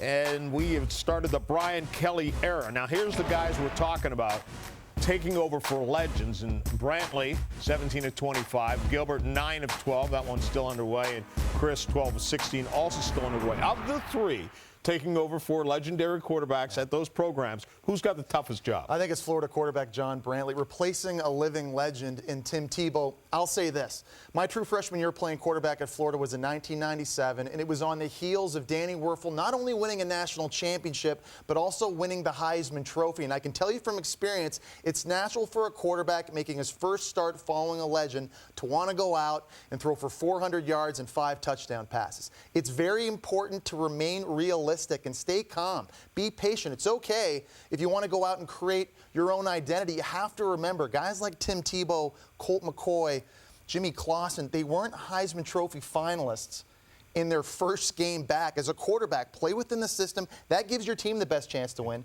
and it gives you the best chance for success. Did you get the 5 touchdown passes, 400 yards? In my second game. I got pulled early both times. We were winning. We were way up. Oh, that's the excuse. UConn facing Michigan. Huge year for Rich Rodriguez. A lot of people think he has to win this year, at least 8 games, to hang on to the job with some of the controversy going around there. Great running game today. Vincent Smith takes this one in. And then special teams helping. UConn attempting a 40-yard field goal. Michigan comes up with the block. But Denard Robinson was really the story in this game. Rich Rodriguez's spread offense has taken on a whole new look with Denard Robinson at quarterback. You hear everybody talk about his sub-4.4 speed. It jumps off the screen at you. I've been most impressed with his retooled mechanics throwing the football. He's 8 of 9 so far in this game. 21-10 the score there. Coastal Carolina against West Virginia. Well, Devine can't get around the corner here. Stopped for a loss of 3, so they have to go to Geno Smith, quarterback. J.D. Woods, 4-yard touchdown pass. Well, 19 starters back for West Virginia, but the big question mark is at quarterback. Geno Smith has to be big this season if West Virginia is going to compete for a Big East championship. You want to talk about an explosive offense. Oregon really showed it today. Kenyon Barner runs this one in for a touchdown. They're up 7-0. And then Barner goes 25 yards for a touchdown on this next one. I talked to head coach Chip Kelly this spring. One thing he mentioned was the depth he has at the skill spots on offense. LaMichael James suspended for this game. So you see the depth right now. Kenyon Barner, 4 touchdowns on the day. Including this one of 42 yards. And you see the breakaway speed. He also had a touchdown reception. 59-0 at halftime is the score there. Derek Locke has 2 touchdown runs as Kentucky got their offense going early. They scored on the second play from scrimmage. Charlie Strong, his defense settling down for Louisville. All of a sudden now we got a very competitive battle in a huge college football rivalry. Muhammad Ali actually at this game and looking very, very good in the stands. Cooper Tire poll question.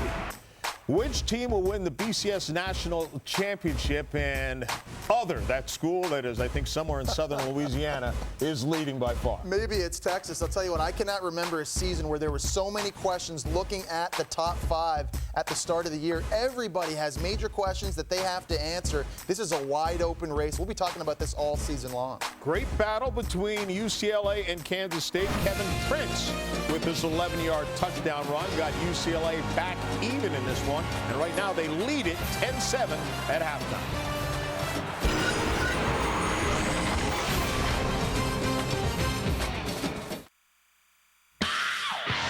This fall, don't just get more out of your tires, get more back from your tires. Because with Cooper's Take the Money and Ride National event, you'll not only get unbeatable performance, you'll get a rebate card by mail when you buy 4 qualifying Cooper tires. Cooper's Take the Money and Ride National event. Get your rebate form and all the terms and conditions at a participating Cooper Tire dealer or at CooperTireRebates.com. Cooper Tires, don't give up a thing. This halftime report brought to you by Cooper Tires. Don't give up a thing.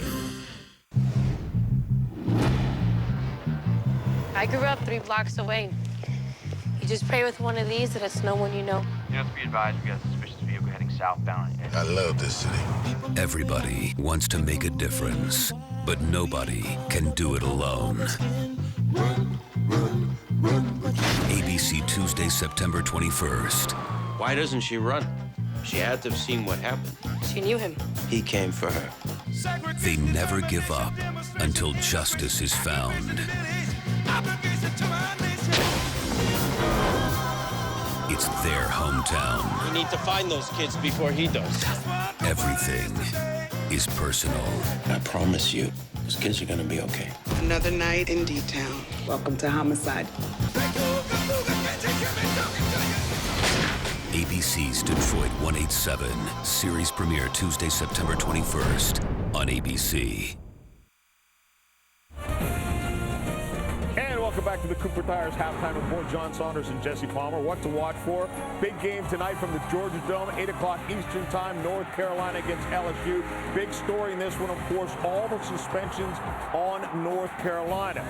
Many people feel the most talented team in the country. Jesse, you had a chance to see both teams during the spring, and you think North Carolina could still be competitive tonight? With North Carolina having somewhere around 9 starters out of the lineup, it seems like an insurmountable task for North Carolina to have to overcome. But if I were North Carolina, I'd remember this is not the 2007 national champion LSU Tigers we're playing here tonight. I had a chance to go down in the spring, help call LSU's spring game. There are a lot of major questions on this football team right now. This was the 9th worst total offense a season ago. They have a lot of new faces on the offensive line, a lot of inexperience at wide receiver. They replaced 8 starters on defense. They're very talented, but very young and very light. I think UNC can run the football. This game is still not unwinnable for Butch Davis and UNC. He has to remind his team about that. Again, many people, as I said, feel North Carolina not necessarily the best team in the nation, but perhaps the most talented at the next level. Some news and notes, and speaking of the next level, Matt Leinart has actually been released by the Cardinals, losing out that job as starting quarterback. And Sam Bradford, #1 overall pick, will start the regular season for the Rams against Arizona next weekend.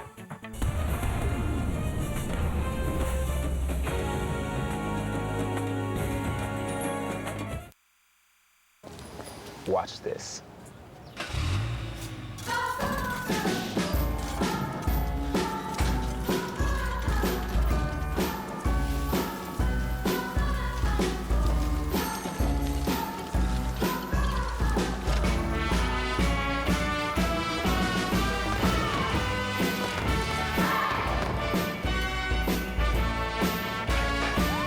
It's a pretty big deal. Beer and wine and cupcakes. I was doing the corporate grind like everyone else. But to be successful, I knew I had to be different. Ink, ink, ink, ink, ink. I mean, I love that card. It does things differently, too.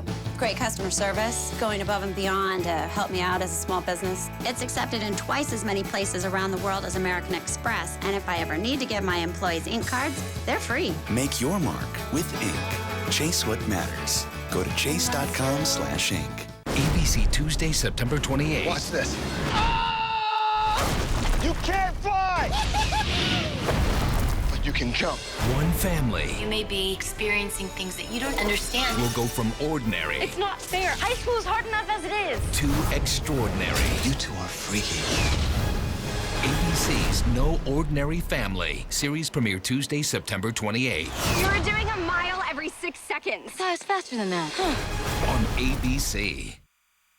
What do these buildings have in common? They all have a custom-manufactured leak-proof, energy-saving Duralast roofing system installed by Midwest Coating. As an elite master contractor, Midwest Coating will provide quality solutions for leaky roof problems. Since 1979, Midwest Coating has installed over 12 million square feet of the world's best roof to nearly 1,600 customers. Commercial roofing is our specialty, and our proof is in our reputation. Call Midwest Coating for all your commercial roofing problems.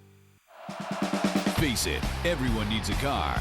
Why not buy your next vehicle from the only place that supports the Cats as much as you do? KansasStateCars.com, a driving force of K-State sports. When you purchase a vehicle from Kansas State Cars, you're supporting the Cats on the field and off.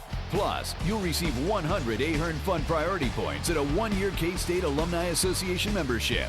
KansasStateCars.com, driving the future. Wood Renew transforms exterior wood using an environmentally safe process to achieve dramatic results on decks, fences, and wood siding. Our cleaners remove dirt, kill mold and mildew, and strip away the gray without damaging the wood. Wood Renew's protectant repels water and blocks harmful UV rays while giving wood a rich, new appearance and retaining its natural beauty. Why replace when you can renew? Wood Renew, locally owned and serving the Lawrence and Topeka area since 2007. You're watching 49 ABC KTKA Topeka.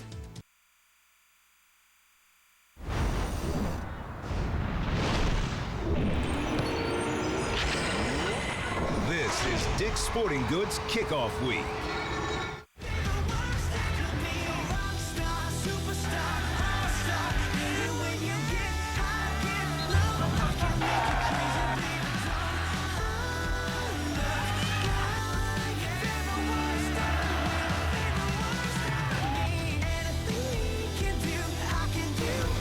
Welcome back to a sold-out Bill Snyder Family Stadium in the Little Apple, Manhattan, Kansas. 10-7 UCLA on top of Kansas State as we get ready for the second half of football. Carter Blackburn with Mike Bellotti and Brock Huard, and we talked about questions around these offenses coming into this week one.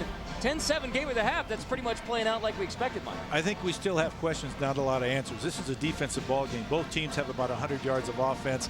The defenses have been exerting themselves. I think offensively, both quarterbacks have shown flashes of brilliance, but we need more consistency. And Kansas State has survived the turnovers. It's going to be a play or two in the fourth quarter, I really believe, that will determine the outcome of this one. Well, Akeem Ayers may be the rock star in this game so far. 7 tackles, a pass breakup, and a fumble recovery for the outside linebacker for UCLA. So it's once again the Bruin defense sparking some offensive momentum. It was off one of those fumble recoveries that UCLA scored. It's one touchdown of the game. That was on the 11-yard run by Prince. So often you get into these first games of the year, and it's about what you did last year. Those are the guys on the award list and all the production, and yet you look at Akeem Ayers and huge upside, huge potential, very productive a season ago. But, Coach, it looks like he's even taken another step in his career. Well, they're using him and utilizing his strengths. He comes in on that joker package we talked about, coming off the edge, rushing. And when you see that, he's the guy that pressured the quarterback the last 2 plays of the first half. That made a difference. Didn't allow them to set up and throw the Big Ben. He is a special player. Jeff Locke kicks off for UCLA to get it started. Kansas State football. Wildcats scored a touchdown on their opening drive. Shutout since then, allowing UCLA to take a 10-7 lead as we begin the second half of game number 1 for the Wildcats and the Bruins. Take a look at our Pacific Life game summary on the opening drive after UCLA appeared to make a 4th and goal stop. But a penalty for 12 men on the field allowed Daniel Thomas to take the pitch for a 1-yard touchdown run. Akeem Ayers recovers the fumble off the snap at the 11, setting up the 11-yard touchdown run by Kevin Prince for UCLA's first touchdown and first points out of that pistol package, and then a 44-yard field goal by Kai Forbath, giving UCLA a 10-7 lead on their next possession. K-State football with Daniel Thomas, last year's Big 12 leader in rushing yards behind the quarterback Carson Kaufman. Fake to Thomas, reverse. This is Smith. Call it a double reverse as he gives to Tremaine Thompson. A lot of movement, only a yard down, a yard gained, and a flag down. You know, they had success in the first half with the reverse concept. On the double offense, reverse number 8. sometimes penalty. can work against you. Apologize for that. One of the things that I think in this group of players right here, early on, the first series, like we talked about with Coach Snyder, they did a great job. But the UCLA defense, if you think about it, other than the 12 men on the field, they have not given up a touchdown today. They would be pitching a shutout except for that mistake. Look at that first drive, execution, just control the line of scrimmage, and then mistakes like that, a lack of execution on the last 7 drives. That's exactly what Bill Snyder remembers from last year's game when these two teams met in Pasadena. Kansas State had solid starts to the first and second half, but UCLA 10 unanswered in the fourth to win in Pasadena. Smith makes the grab on the pass from Kaufman, shoved out by Aaron Hester. Akeem Ayers, the big playmaker for UCLA. The only starter among the front 7 who comes back, and there was a big question mark without Brian Price, the defensive tackle, eating up offensive players in front of him, what Akeem Ayers would be able to do. That question was answered in the first half.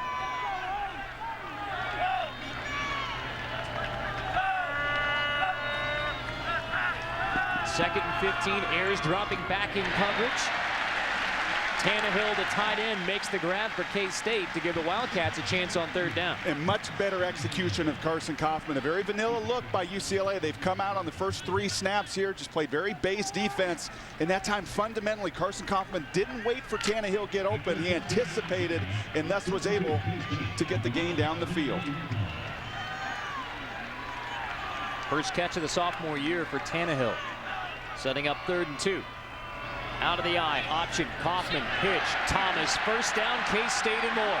Daniel Thomas rumbling into UCLA territory. Thomas finally dragged down by Raheem Moore inside the UCLA 30.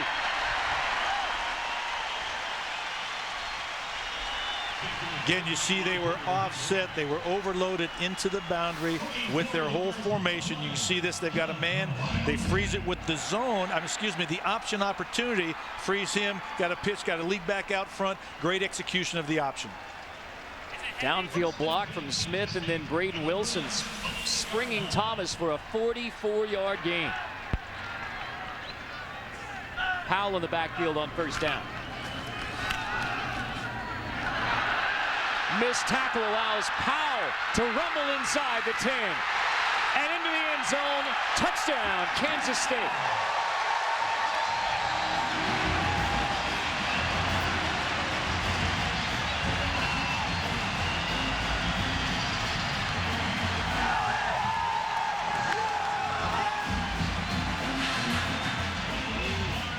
First touchdown is a Kansas State Wildcat for William Powell, the senior from Duncanville, Texas, on a 28-yard run.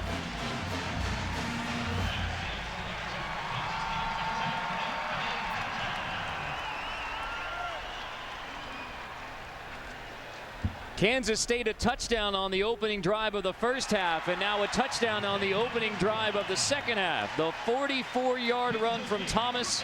Powell finishes it off. Wildcats back on top.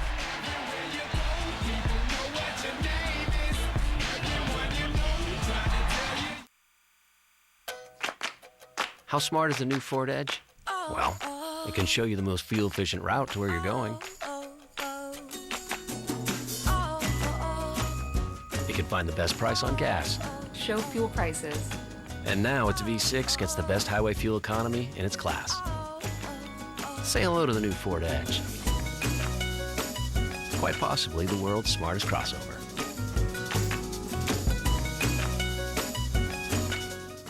Sandwich lady, 2 o'clock. Oh, hey.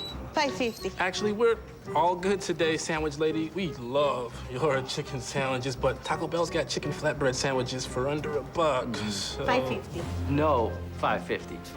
Under $1. You don't scare me. It's under $1, and not everyone's happy about it. The new chicken flatbread sandwich. Warm flatbread, flame-grilled chicken, and melty cheese. Only at Taco Bell. Why pay more? Come to Lowe's this Labor Day weekend for incredible end-of-summer savings. Like $5 off 1-gallon cans of Valspar paint, including new signature paint with high-def color for excellent coverage. And now buy Stainmaster carpet and we'll install it in your house for just $39. Plus, take advantage of our extended credit offer with an amazing 18-month special financing on purchases of $299 or more when you use your Lowe's card. So head to Lowe's this Labor Day weekend and finish out your summer with savings. Experience Lowe's. Let's build something together. At Cheez-It, we expect a lot from our cheese. What do you call a cheese that isn't yours? I don't know. Nacho cheese. See, because it's not your cheese, but I said nacho. La la la la la, can't hear you. La la la la, can't hear you. La la la la, can't hear you. That's when I decided to fully invest in my 401k. We take the time for our cheese to mature before we bake it into every delicious cracker. Because at Cheez-It, real cheese matters. Monday, September 20th. Dancing is back with an amazing cast of 12 new stars ready to battle. ABC's Dancing with the Stars 2-night premiere event live starts Monday, September 20th on ABC. College football in high definition is presented by Vizio.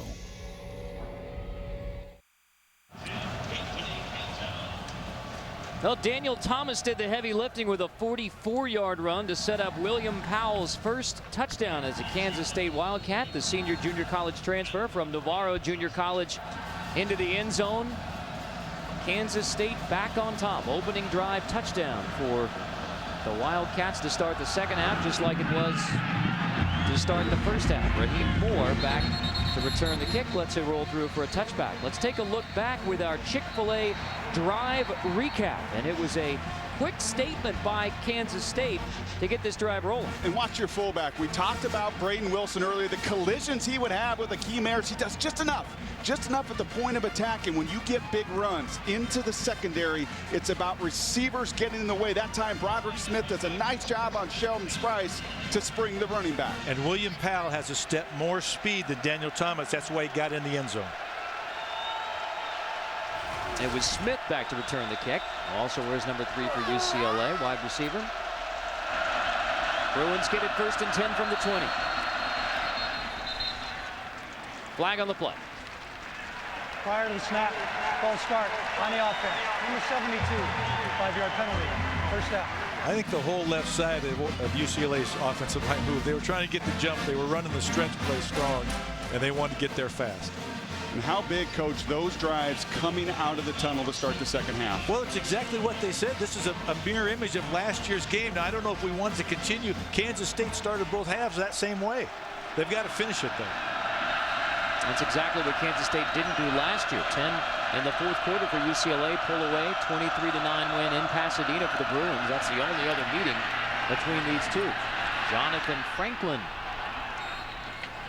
with the carry on 1st down and 15. Hartman makes the stop from his strong safety position for K-State. And a really nice job there by the returning leading rusher for UCLA. Franklin's just 5'9", 200 pounds. It's not always your size, it's the effort at the end of those runs, and his legs never stopped. 119 yards last year for Franklin against K-State. That was the high mark of his freshman year. Prince keeps it. Brandon Harold delivers the hit for K-State. Harold with a solid first half. He already has 4 tackles in the game, including a sack. Just as Brock mentioned earlier, Kansas State defense wants Prince to carry the ball. They're going to make him beat him with his legs. He's proven to be a little bit frail. See how many hits he can take over the course of the game. Knocked out of 3 games a season ago. Broken jaw, concussion, sprained shoulders, already taken a number of hits this afternoon. Coming back from an oblique strain or tear. 3rd and 5. Complete, but right there on the grab is Rebeck to shove the receiver back after the catch is made by Anthony Barr. And that's the true freshman, and that is a true freshman mistake on the road. Actually, they're going to give him the spot. Yeah. Boy, that did not look like a first down. Watch Anthony Barr get a feel for that line of scrimmage. I think that's a generous spot. UCLA gets the quick snap. Franklin 1st down carry. You know, I'll tell you why they called that play no huddle. They didn't want that to be reviewed or give any chance to be for him to challenge the call, because you can challenge the spot of a play. Every play is reviewed, but if you get the snap off, then that replay official doesn't have a chance to stop the game and take a further look at it. So that's why hurry up. Bruins stick with the hurry up as they did for much of the second quarter. Coleman near midfield. Right now, UCLA running north and south and getting positive yardage with their running backs. That downhill concept they talked about, they've practiced it. They feel better about running the ball downhill in this offense. Out of the pistol. Coleman leaning forward. UCLA 1st down. Bruins moving the football on their first drive of the second half. 329, 300, 339 in the interior of that UCLA against an undersized group for Kansas State. A different mix this half from UCLA play calling. Running the football, establishing the run. Franklin in a tailback, 1st and 10. Late substitution for the Bruins. Plenty of time to get the play off, though.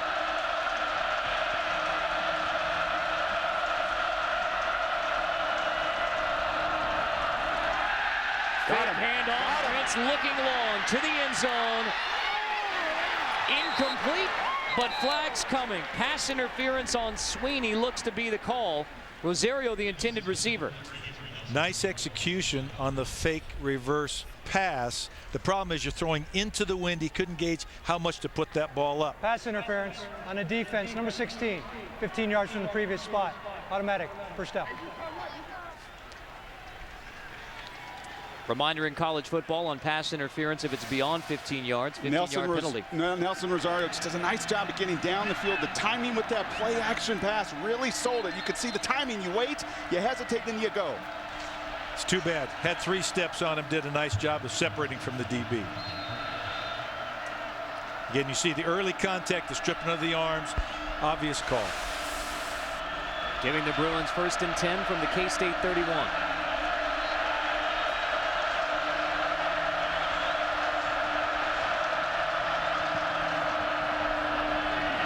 Prince keeps. Gets outside of the linebacker Rebeck for a solid 1st down gain. This is what Coach Neuheisel talked about, the fact that Prince is a 4'6" guy. He can run in space. He can get the edge. That's a 8-yard gain on 1st down. Nice job by the quarterback on what is part and parcel of the pistol. Franklin on 2nd and short. Near a UCLA 1st down. You always like to look at the adjustments at halftime. What are the 2 sides thinking? They look back at the plays. You gather all the coaches together. Very obvious to your point to start this drive, Mike. And that is we're going to come out at UCLA and establish the run in the 2nd half. And you guys heard me say part and parcel of the pistol on. I got that all out. That's pretty good. That's you picked a pepper too. Yeah. 3rd and short.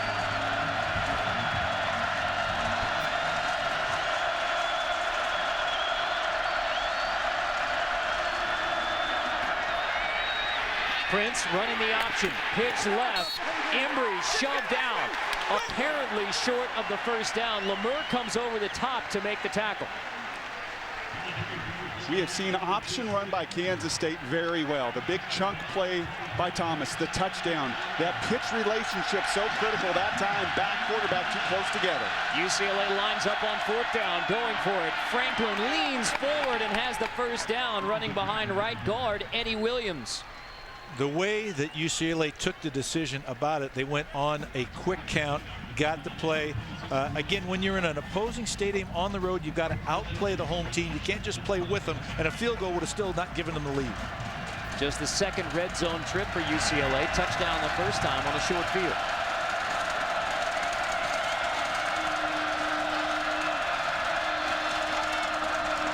The hurry-up pistol moving the football for the Bruins. Prince off the hands of his intended receiver, incomplete, intended for Taylor Embry near the goal line. And these throws are not perfect. Kevin Prince has missed fall camp, so these throws aren't perfect. But those throws are good enough, Mike, to make the play. Absolutely. They need to have greater support for him. That's a trailer play. Came wide open. Got to make that catch. Option on 2nd down. Prince keeps, dragged down by Brazell Brown, bringing up 3rd and long. And Norm Chow has been around some of the best passers in college football. 6 of his guys that he mentored were 1st-round picks in the NFL. He's sitting up in the booth right down below us watching this execution, and he's seeing receivers that are open. He's dialing the plays up, and the plays are there to be made. The execution between quarterback and receiver is just off, and those receivers are not helping Kevin Prince this afternoon. 3rd and 9 inside the Kansas State 20.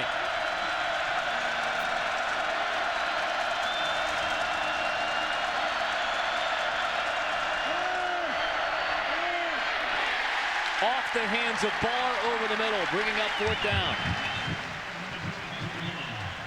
Now you have no choice. You got to try to get some points on the board. You can see the frustration. We saw the shot earlier with the redshirt freshman Ricky Marvray and Kevin Prince. You see the frustration. The helmet is off. He's being very vocal. He knows he is not A1, but he also knows he is gutting it out this afternoon with very little reps under his belt, and he needs some help from his supporting cast around him. Kai Forbath on for a 36-yard attempt. Again, groin injury kept him from practicing until today, game day, but he's made a 44-yarder. Last year's Lou Groza Award winner from 36 is on. UCLA back within a point. Opening shots from both offenses. Points on the board and a 1-point game.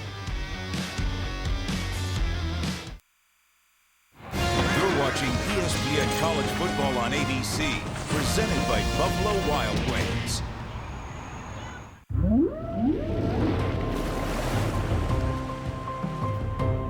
Determination, strength, focus. At Pacific Life, when it comes to helping secure your financial future, we know what it takes to perform. Ask a financial professional about Pacific Life, the power to help you succeed.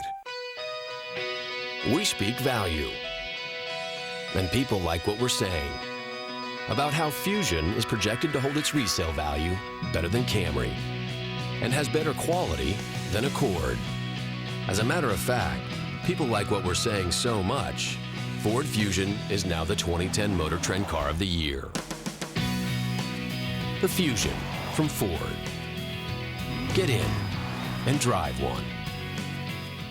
They can't focus on winning if they're hungry. Yeah, and we're always hungry. So I take them to their favorite place, Pizza Hut. We love this new Big Italy pizza. It's almost 2 feet of their favorite pizza for just $12. This thing is so big, even we couldn't knock it all down. Kind of like your open jumpers? What?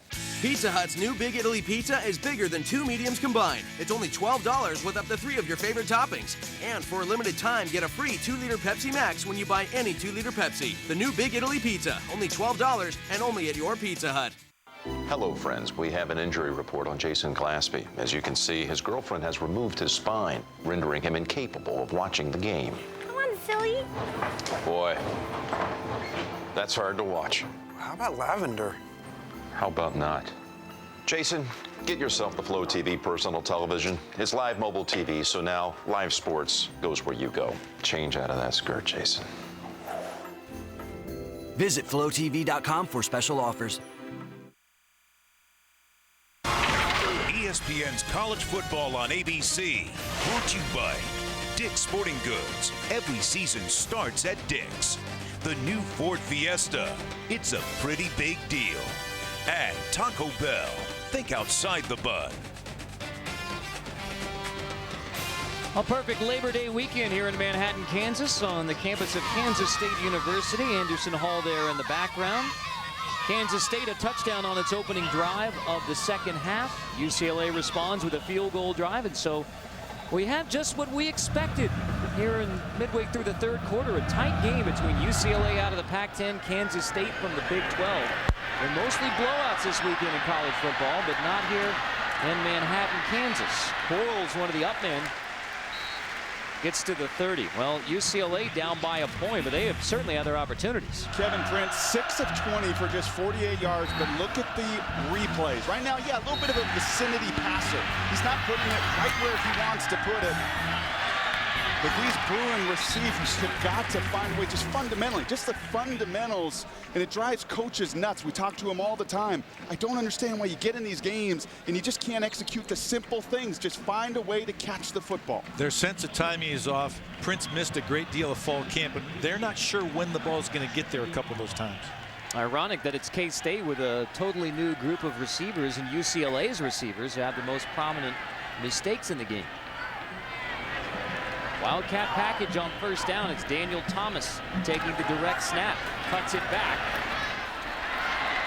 Leans forward and has a gain of near 8 as we check in with Robert Flores. Yeah, we'd like to welcome those of you who've been watching Oregon and New Mexico. It's 62-0 Ducks. Kenyon Barner tied a single-game school record for touchdowns with 5 in the first half. Ducks rolling 62-0 over the Los Lobos third quarter. That is making the most of your playing time in that opener. Kenyon Barner was a great guy last year. He's just coming in his own offensive. Offset eye backfield. Kaufman running the option. Thought about the pitch. Keeps and leans forward for a first down. Westgate makes the stop. That option has been effective now a number of times in different situations. Down on the goal line, the huge run, the biggest carry for Thomas of the day, and that time on 3rd and 1, again, executing and moving the chains. The option's a great equalizer. When you have a quarterback who can run well enough, it keeps the defense out of blitzes. It forces them to balance up, and you pick up a half a man at the point of attack. Quarterback coach Del Miller says that's the most improved aspect of Carson Kaufman's game now in his senior year, running the option. Thomas, first down carry. He was hit hard by Tony Dye, the strong safety, after a gain of 4. What does his game remind you of? Corey Dillon, maybe. Big back, strong, breaks tackles. I tell you what, he is hard to bring down. Corey Dillon, a guy that went to a number of junior colleges that I was fortunate to hand the ball off some 200+ times. You were fortunate to hand the ball off. I was very fortunate, but the body lean, the size, even on a no-nothing play, all of a sudden, it's 2nd and 6.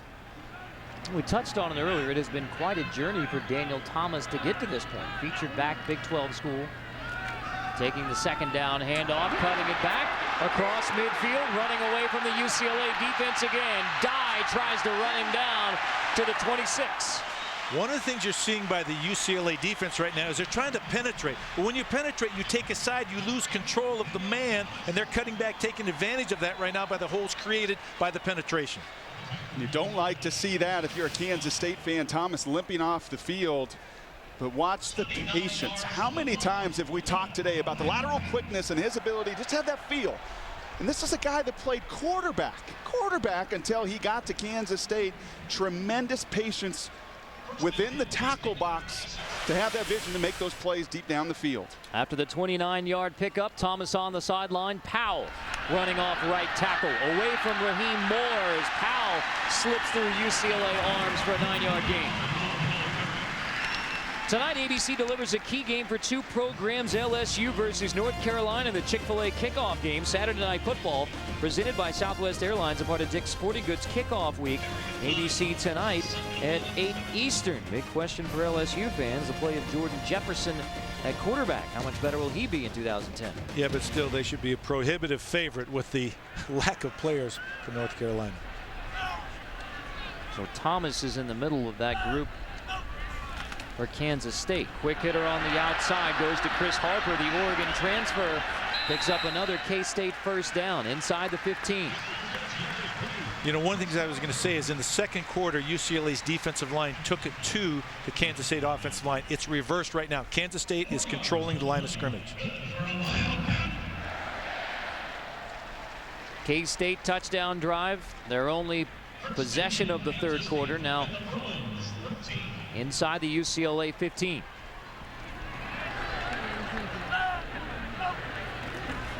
Thomas still sidelines. Now it's John Hubert, the redshirt freshman from Waco, Texas, Midway High School, where he broke LaDainian Tomlinson's single-season rushing record in Waco ISD.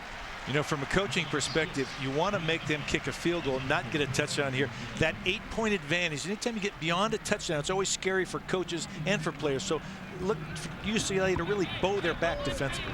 Good for Kansas State to see Thomas back in the game. And how about this clock? 3rd quarter, where did this 3rd quarter go? Run the football, run the clock. This is only the 3rd possession. One for K-State, one for UCLA, and now K-State again. With Thomas back out of the Wildcat. Wants to throw. Now he's going to tuck it and dance to the 10. Dye makes the stop. Just don't know how many life stories in college football are like Daniel Thomas. From Hilliard High School in northern Florida, Northwest Mississippi Community College, Butler Community College. He has to go to Manhattan Christian School and sit out a year to get academically eligible. How about the perseverance of that young man to stick it through? Big 12 leading rusher a year ago and well on his way this afternoon with well over now 100 yards. Hilliard, Florida, less than 3,000 people. Known for Daniel Thomas and for Little Owls, his aunt's restaurant. On 3rd down, Kaufman slipping away from the pressure, but he takes another sack. A coverage sack by the UCLA defense. Teppa makes the sack. Absolutely. 5 wideouts in the game. And again, you didn't lose a lot of yardage, but you can't take a sack there. You got to throw the ball away, protect field position. And that time, Kaufman's favorite target, Broderick Smith, they try to get in a one-on-one situation, and credit Patrick Larimore, the linebacker of UCLA, staying home on the double move and giving Kaufman nowhere to go. 35-yard attempt from Anthony Cantelli is good. K-State field goal drive, 17-13 Wildcats. Watching ESPN College Football on ABC, presented by Buffalo Wild Wings.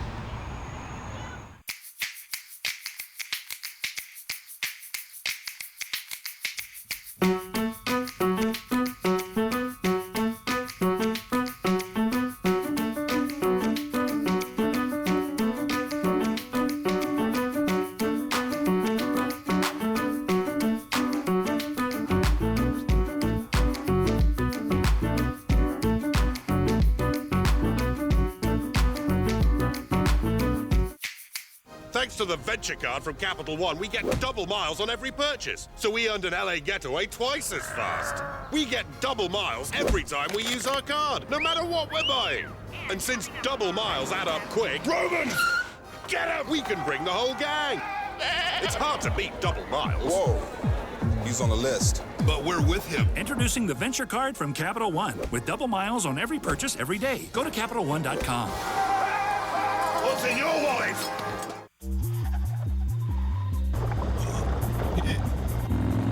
There's no way to hide it. If you drive drunk, we will find you.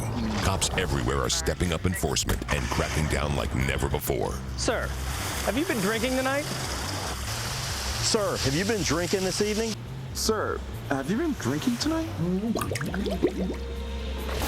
Make no mistake, you will get caught and you will be arrested. Over the limit, under arrest. This is Dr. Love! And this is Dr. Pepper Cherry. It's got a little kiss of cherry flavor. You want cherry? How about a little kiss?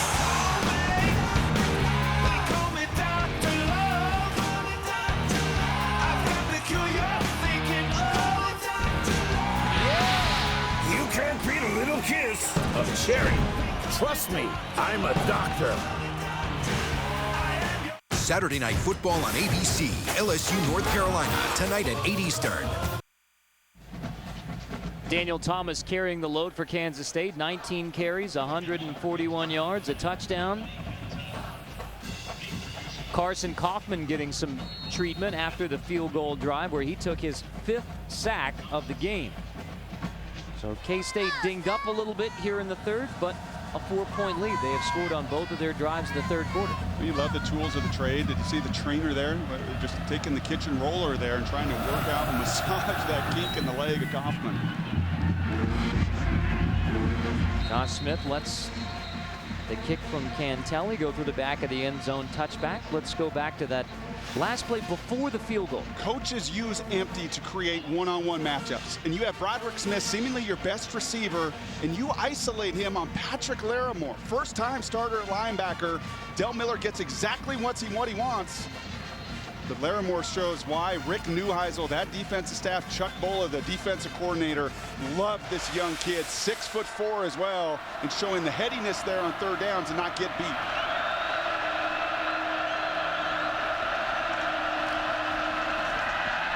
Prince fakes the give on first down and then misfires to Marvray, who was open. I think Prince thought Marvray was actually going to run an out-breaking route there. It looked like there was a miscommunication in the route structure.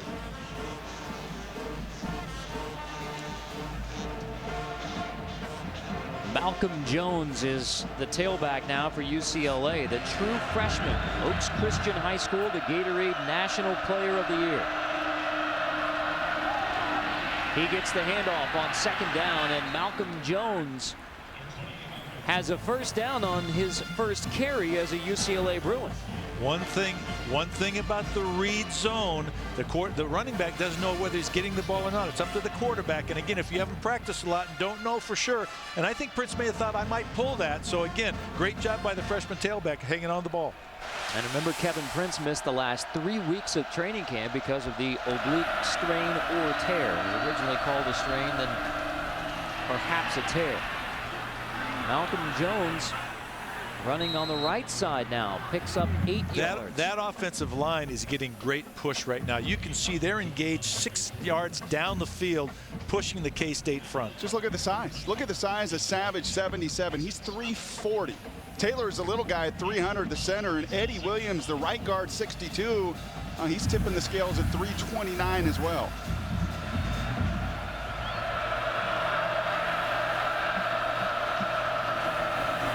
Prince keeps it on second and short, sliding into K-State territory, first down.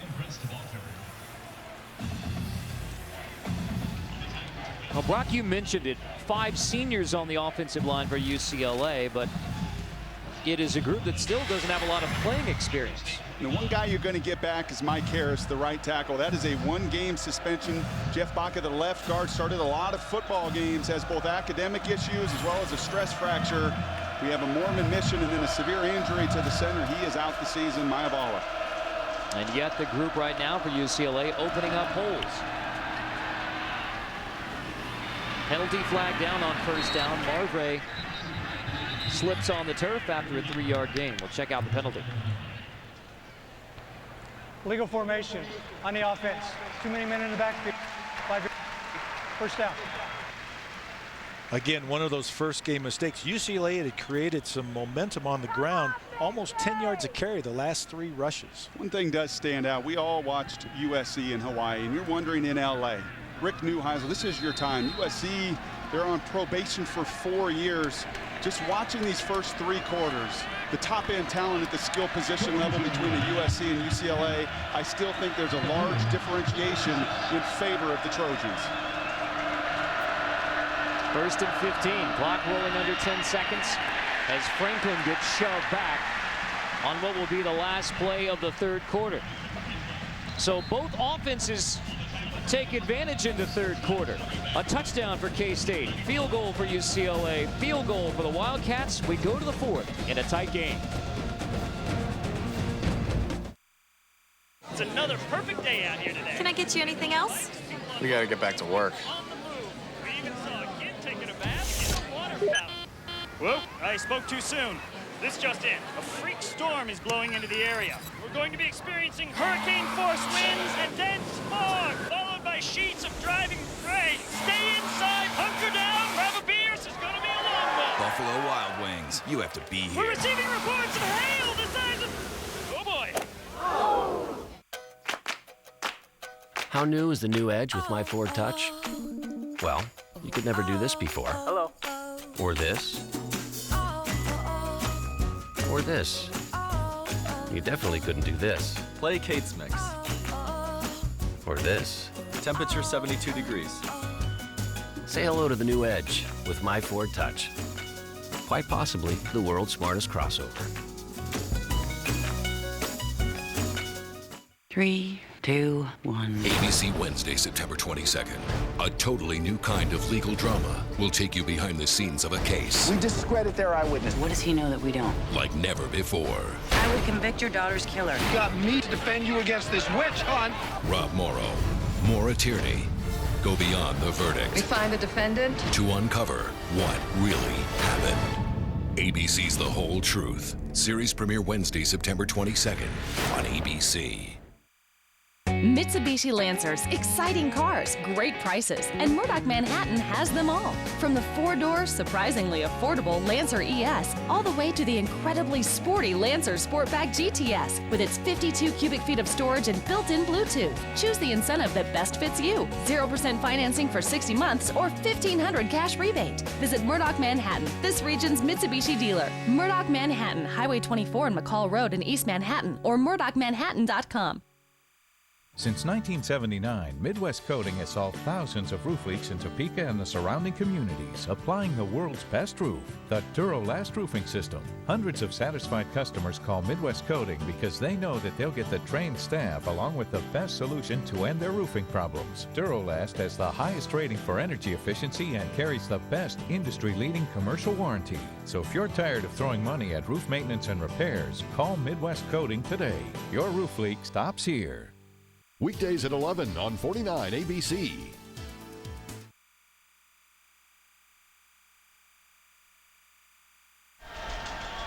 Kansas State trying to harvest a win in the home opener here in Bill Snyder Family Stadium. That is literally just north of the end zone here. A sellout crowd of over 51,000. In fact, it's the largest season opening crowd ever at Bill Snyder Family Stadium, what they call the family reunion. We go to the 4th in a tight game. K-State up by 4 against UCLA. Second ever meeting between these two. Second down play for the UCLA offense. Prince over the middle, complete inside the 45. Embry makes the grab. Embry looked a little tentative. You know, when you haven't caught a ball or caught a lot of balls, you're going to just take it. You don't think about running. Just catch the ball, get down to the ground. Embry's father, John, tight end coach with the Washington Redskins, is with the Chiefs when Tony Gonzalez was there. Prince on the roll on 3rd down, has the sideline, but he is run down and shoved out by Jarrell Child, the middle linebacker, converted running back, moved to linebacker in the spring. Nice matchup, speed on speed, and again, he was able to run down Prince, stop him from getting the first down.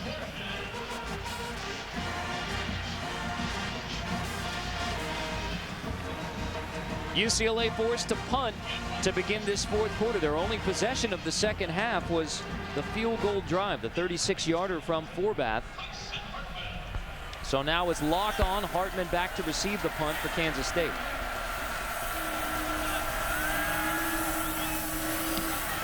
Locke, a stellar punter, hangs this one up.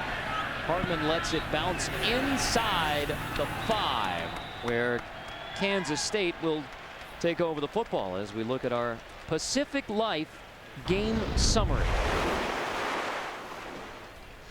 No surprise to see some of the lack of execution in the passing game for UCLA. Not just a new system, but a quarterback that missed most of camp, and Prince just 7 of 22, a number of drops.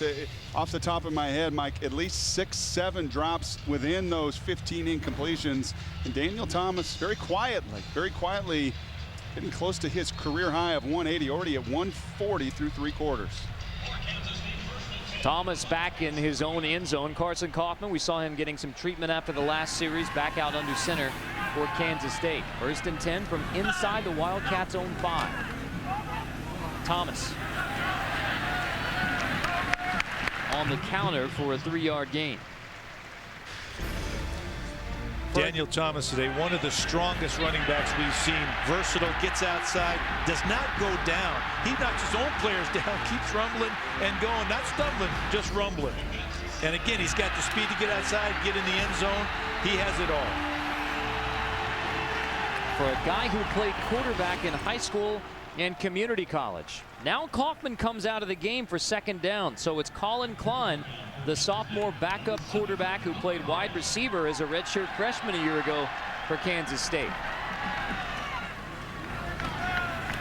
Gives it to Thomas, picking his way again through the UCLA defense. Isn't it remarkable, Mike, when you have Daniel Thomas, you know that is where the K-State offense is going to go through, especially with the backup quarterback, and yet there's still yards available for Daniel Thomas. You're right. The UCLA defense would shut him down last year, even though he has been the focal point, has not been able to do that today. There you see the starter, Carson Kaufman, running towards the Kansas State locker room in the north end zone. So Colin Klein is the K-State quarterback for now. First throw is low. Thompson makes the catch, but dragged down in the flat. And as you would expect, a first-time quarterback who throws his very first pass in the NCAA. What is Chuck Bola going to do on the other side? He's going to bring pressure, and that's exactly what he does. He brings Sean Westgate off of the edge. You force the issue. I want to speed up this young guy's clock and make sure he doesn't get comfortable within this game. It looks as if Carson Kaufman just left the field. I think he may be getting an IV. Again, if that cramping situation is too bad. Colin Klein, the sophomore quarterback now. Braden Wilson next to him in the backfield. 2nd and 12. Klein steps into the pocket, has to scramble for a gain of 3. ABC's new drama, Detroit 187. The series premieres Tuesday, September 21st at 10/9 Central. Great Cops made in Detroit. When it's your hometown, everything is personal. Starring Michael Imperioli and James McDaniel, September 21st. Del Miller, offensive coordinator, quarterback coach, real curious about what you're going to do here with this call on 3rd and extra long with a quarterback that's now taking his 3rd live snap in college football. Thomas is the back. Option. Klein keeps. Dropped near the 20, forcing Kansas State to punt. Steve Sloan, the middle linebacker, in on the stop.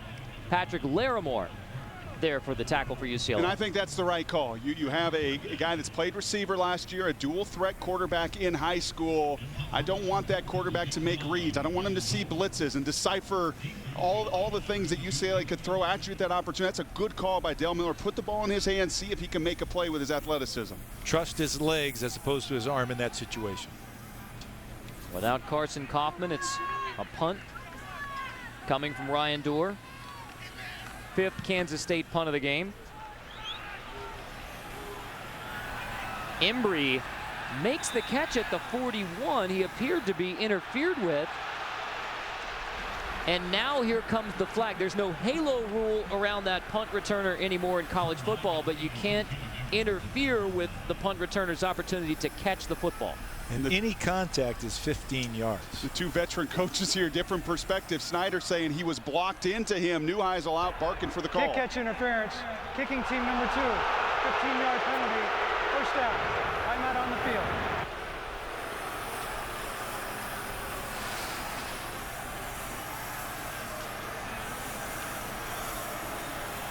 Well, he definitely got blocked in the back, which probably should have been the penalty call. But again, very difficult, I'll tell you what, in that situation, right call.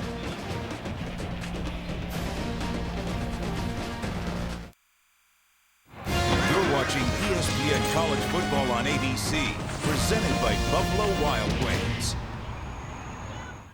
I'm a Wrangler guy. Always have been, always will be.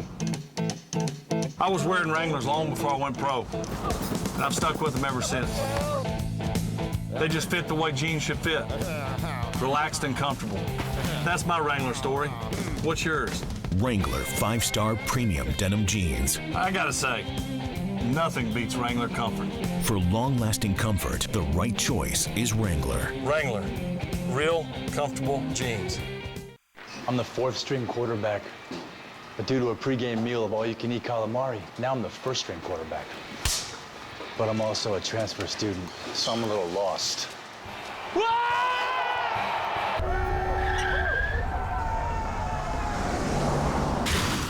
And if you've got cut rate insurance, your jacked up rates might make you sick. So get accident forgiveness from Allstate and be better protected from mayhem. Like me. Dollar for dollar, nobody protects you from mayhem like Allstate.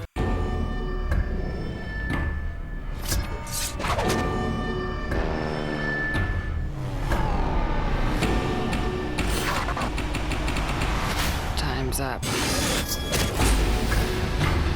It ends here.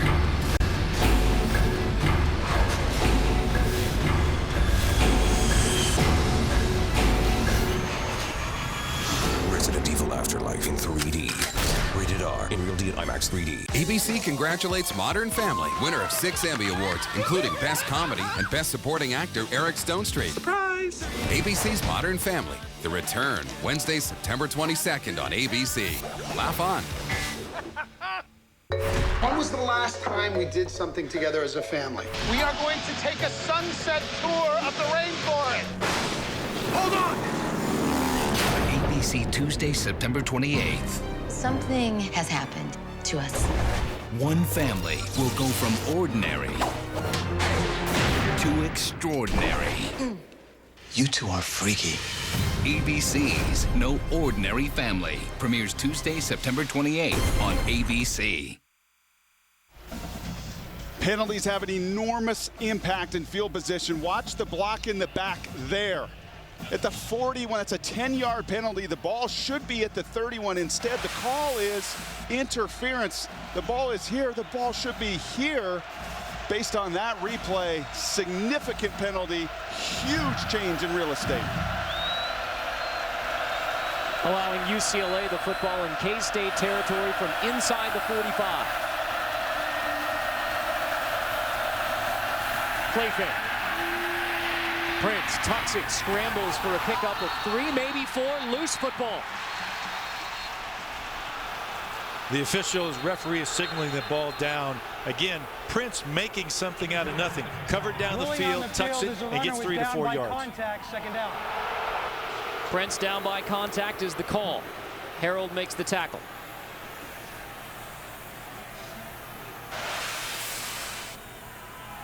UCLA has implemented the no huddle pretty much since the end of the first quarter. They're going to review this play. The play is under further review.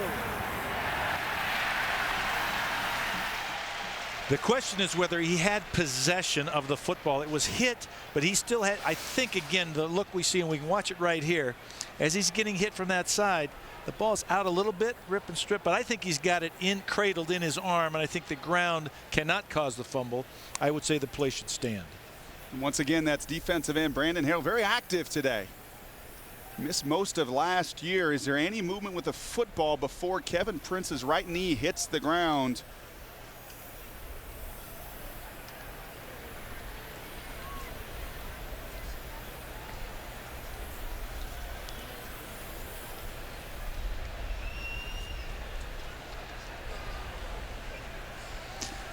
What did we do before we had instant replay? What do you think?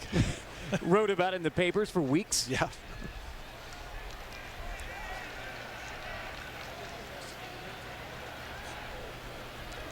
Yeah, I think he is squarely down, guys, and even as he's rolling out, the ball comes out. We've had a couple big calls and replay playing a critical role in a very contested game. And again, it's the replay official David Dumas's call here. And they're looking for evidence, as the rule book says, without any doubt that an error was made on the field.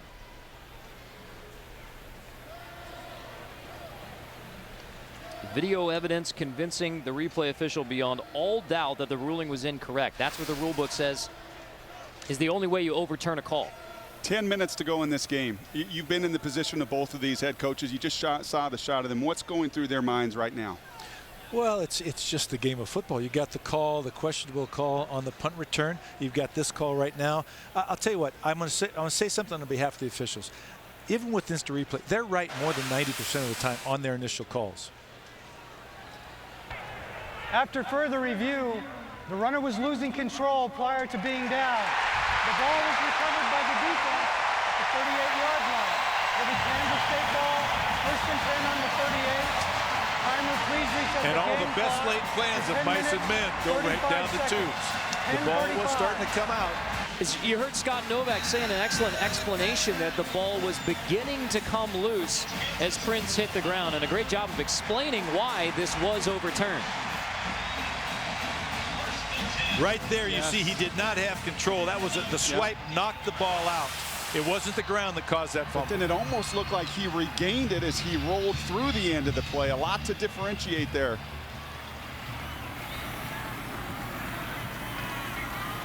First turnover of the day by UCLA gives the football back to Kansas State. Wildcat lead, and with Daniel Thomas in the backfield, the ability to milk a clock that's rolling to 10.5 minutes now in the 4th quarter. Klein is the quarterback, running the option. Pitch to Thomas. Bottled up and dragged down. Sean Westgate makes a stop as we check in with Robert Flores. All right, guys, time now for your AT&T All-American Player of the Week update. First time since 1975, Florida State opened a season without Bobby Bowden on the sidelines. Christian Ponder, 12 of 14, 167 yards and 4 scores.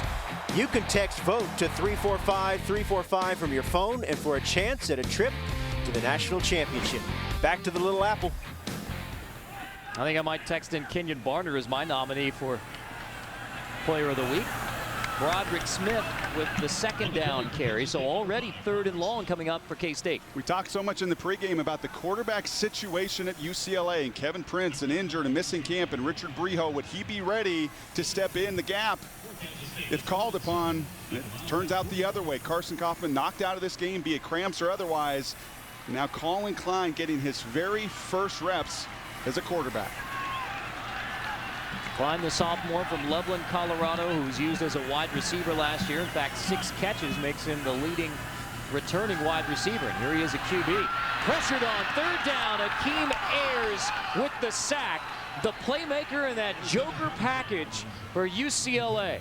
And the best pass rusher, according to Coach Rick Neuheisel on the team. A little surprised. Now, this is the 3rd time, and watch Ayers. I'll point it out once again. The right tackle, Ethan Douglas, goes out in the first series of the game. The backup, Clyde Offner, he is out for this game. You have a 3rd-string tackle, a left tackle in Zach Hanson. You move to the right side, and no chip, no tight end, no help. And Akeem Ayers has shown all day long he is too much for Zach Hanson. The UCLA defense gets the football back for the Bruins. After the fumble, UCLA forces a 3 and out. Embry makes this grab at the 20. Room to run. He stood up and driven back by Braden Wilson as he crosses the 31. UCLA football needing a touchdown to take the lead.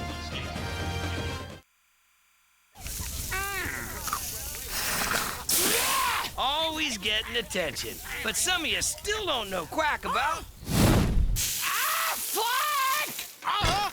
So I'll serve it up.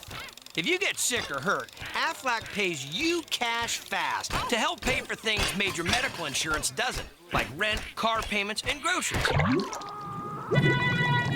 Aflac! Oh, get up, it's chicken. I know exactly what I'm getting. No menu needed. Have you heard about our never-ending pasta bowl? Wait a minute. The never-ending pasta bowl with new sauces like our creamy Parmesan Portobello. Choose all the sauce and pasta combinations you want for just $8.95 at Olive Garden.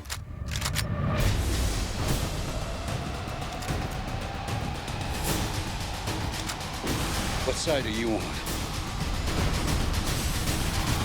The American. Rated R.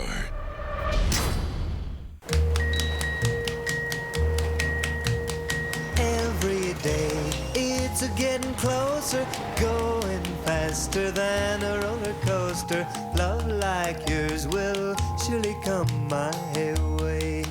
Hey, hey, hey. Every day it's a getting faster. AT&T and BlackBerry teamed up to evolve the smartphone. Business meet fun.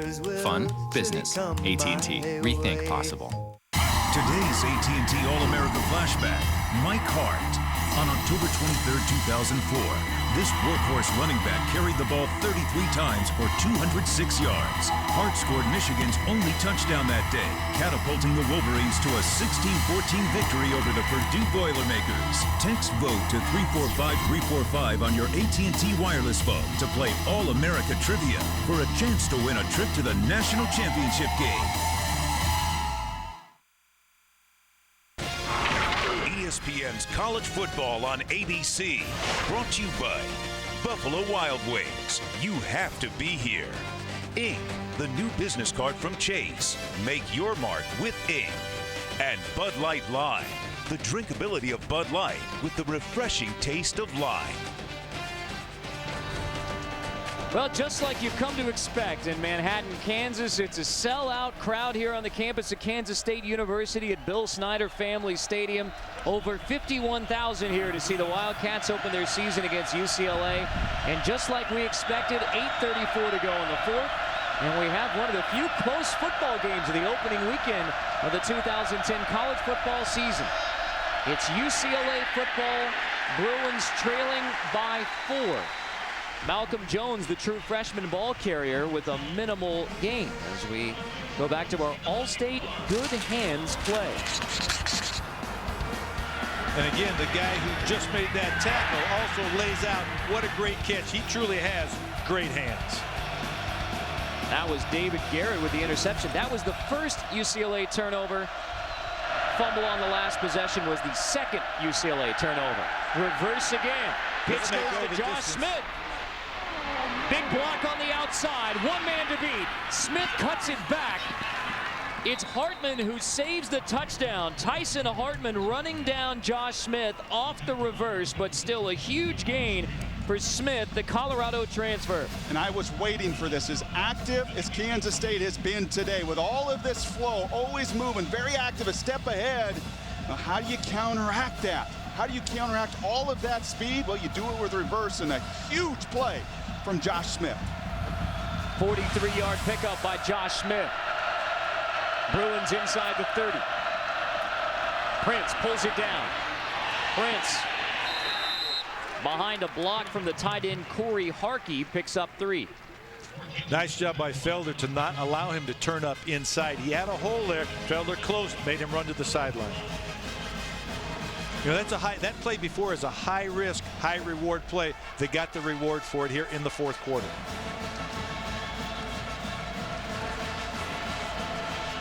UCLA's only touchdown came on an 11-yard run from Kevin Prince. Prince out of the pistol offense, now trying to get the Bruins into the end zone to take the lead. Hand off to Anthony Barr, another true freshman. Run down and shoved out. It's Emmanuel Lemur on the stop. And he plays that F position in this system. And that's an area of really young people for UCLA. They like the potential of Presley and Barr. And how about those numbers we put up earlier? Rick Neuheisel, Norm Chow said we want to run the ball. Well, they've got the run end of this. Unfortunately, they've not been able to execute through the passing game. Confusion on the substitution, so UCLA takes a timeout. Those yellow ticks underneath UCLA and K-State. Legal substitution on the offense. Timeout was called by UCLA. First charge timeout of the second half. Timeout on the field. So it is timeout, UCLA, 3rd and 7 when we come back. You're watching ESPN College Football on ABC, presented by Buffalo Wild Wings.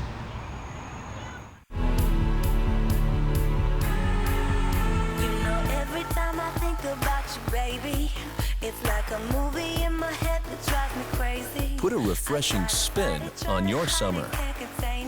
Bud Light Lime.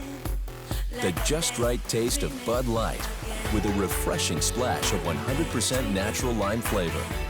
One taste and you'll find the good time lime. Bud Light Lime. Dreaming again. Let's throw on those Saturday clothes. It's doing season. When we grab a little spare time and get after it. The Home Depot has all the right prices and all the know-how to start making things happen. Less with our wallets and more with our own two hands. More saving, more doing. That's the power of the Home Depot. We're lowering the cost of updating your bathroom with vanities starting at just $49.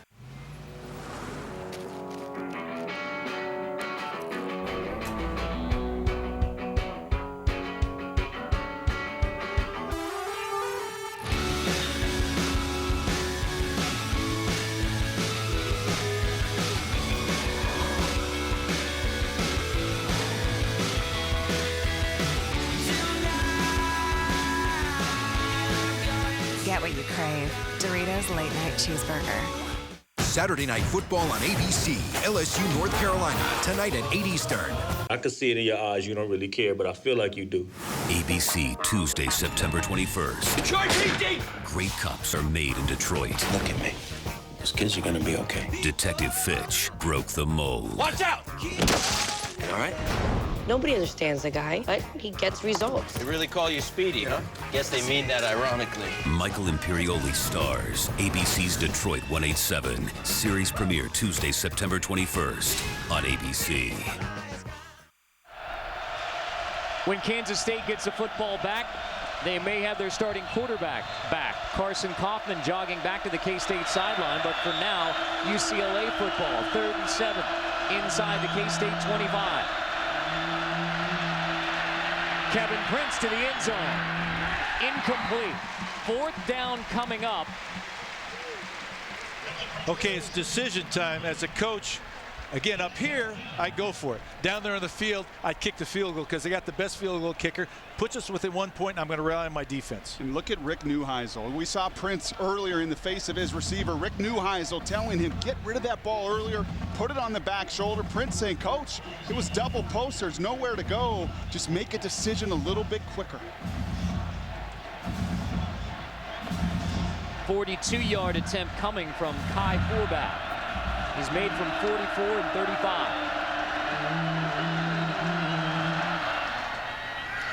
42-yarder is good. So UCLA gets a field goal to pull within 1. 2 timeouts left for the Bruins, 6:28 to go. UCLA got a 3 and out on the last Kansas State offensive possession. Tonight, college football season has a huge one already. TCU against Oregon State. College football primetime presented by Hampton Hotels. Part of Dick's Sporting Goods kickoff week on ESPN tonight at 7:45 Eastern. Big losses for the TCU defense, but Gary Patterson and Dick Bumpus certainly have a scheme put together. This has been a physical one this afternoon. That is going to be really physical in the heart of Texas tonight. What a weapon, though. You look at Forbath, 40 consecutive field goals. The Luke Rosa Award winner, 37 consecutive from under 50 yards. There was question of whether he could play today. He's practiced very little with a groin injury, and he's been just nails, 3 of 3 today. Now just 12 away from the all-time NCAA record. You can't say enough good things about that young kid. He is money in the bank. He allows Coach Neuheisel to sleep well at night. You make those kind of kicks on the road, that's what it takes to win games. And he did it without practice time this week either. Remember, he's coming back from a groin injury, so Rick Neuheisel told us, I'm going to let him warm up, and if he feels good, looks good, I'm going to let him kick. Well, guess what? 3 field goals to give him 75 in his career now in a windy stadium on the road without any practice, but Forbath has made the most. Jeff Locke, excellent kickoff today as well, another touchback. So we will see the Kansas State offense, and it is Carson Kaufman who is in that Kansas State offensive huddle. As this thing plays out, though, the bigger factor might be the wind. UCLA has the wind in the fourth quarter. Easy to go for that field goal. If they have to kick a long field goal, they can do it with the wind. And if I'm Carson Kaufman and I just went in for an IV, I've watched the game, and I'm going to come out and tell my coach, we need to block number 10.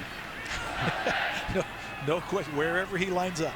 That's Akeem Ayers right now lined up in the middle of that UCLA defense. Thomas gets the first down carry, room to run. Daniel Thomas breaks free. Penalty flag coming up. It's Akeem Ayers with a late hit, which will tack 15 more yards onto the end of the run by Daniel Thomas. That's a shame. One, it's a great run and a great setup with the blocking. After the runner went out of bounds, personal foul, unnecessary roughness on the defense, number 10. 15-yard penalty, first down. You know, the play's already stopped, the running back stopped, and Akeem, for wanting to make a play, though, still has to be smarter than that. Mel Kiper has Daniel Thomas, the number 3 rated running back of draft eligible guys for next year. We saw the numbers a season ago, 1,200 yards on an offense that struggled. He has every chance to break his career high today, and it's the versatility within his run game, not just a between the tackles guy. 3 yards away from his career high is Daniel Thomas on the sideline now. 1st and 10 from the 38. So it's Powell in a tailback running right over a blocker. Ayers shoves him out after another Kansas State first down. Over, around, and through. And again, Bill Snyder wants his team to score a touchdown right now. He wants that separation. He wants to get to more than a touchdown. 18-yard pickup from Powell. Look at the left guard, Zach Kendall. Very active group. Bill Snyder likes to get his big fellas out front. How about the senior, the clown of this group, the leader of this group, throwing his body out there and leading the way for William Powell. He is from Peculiar, Missouri, as is Carson Kaufman. 1st and 10 from the 20. Powell gets it again. Powell spinning. Powell leaning forward for another solid pickup on first down. William Powell with a career day for Kansas State. And UCLA players slow to get up on defense. They're dazed right now. They're being overpowered. Is there a better coach in America at utilizing junior college talent? Time and again, starting left tackle William Powell, first carries of his career as a junior college transfer. Bill Snyder at it again. 72 yards on the day now for William Powell, his career high.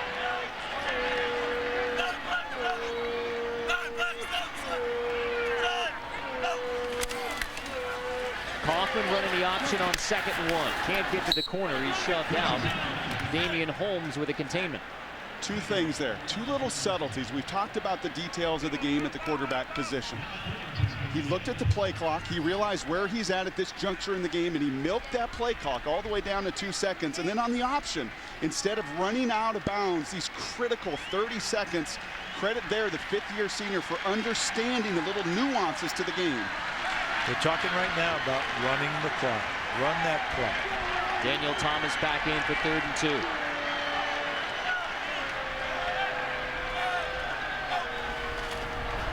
Option again. Kaufman keeps, leans for a K-State first down inside the 10. Last year when these teams got together in Pasadena, it was UCLA closing strong. 10 points in the 4th to pull away. Bill Snyder said that was the difference when these teams play their only other matchup. Now in 2010, it's Snyder's Kansas State Wildcats trying to close out with a statement here in the 4th to get the win. And the clock is quickly becoming Kansas State's ally and friend. They can work this down. Whether they get a field goal or a touchdown, they do want to take as much time off the clock as possible.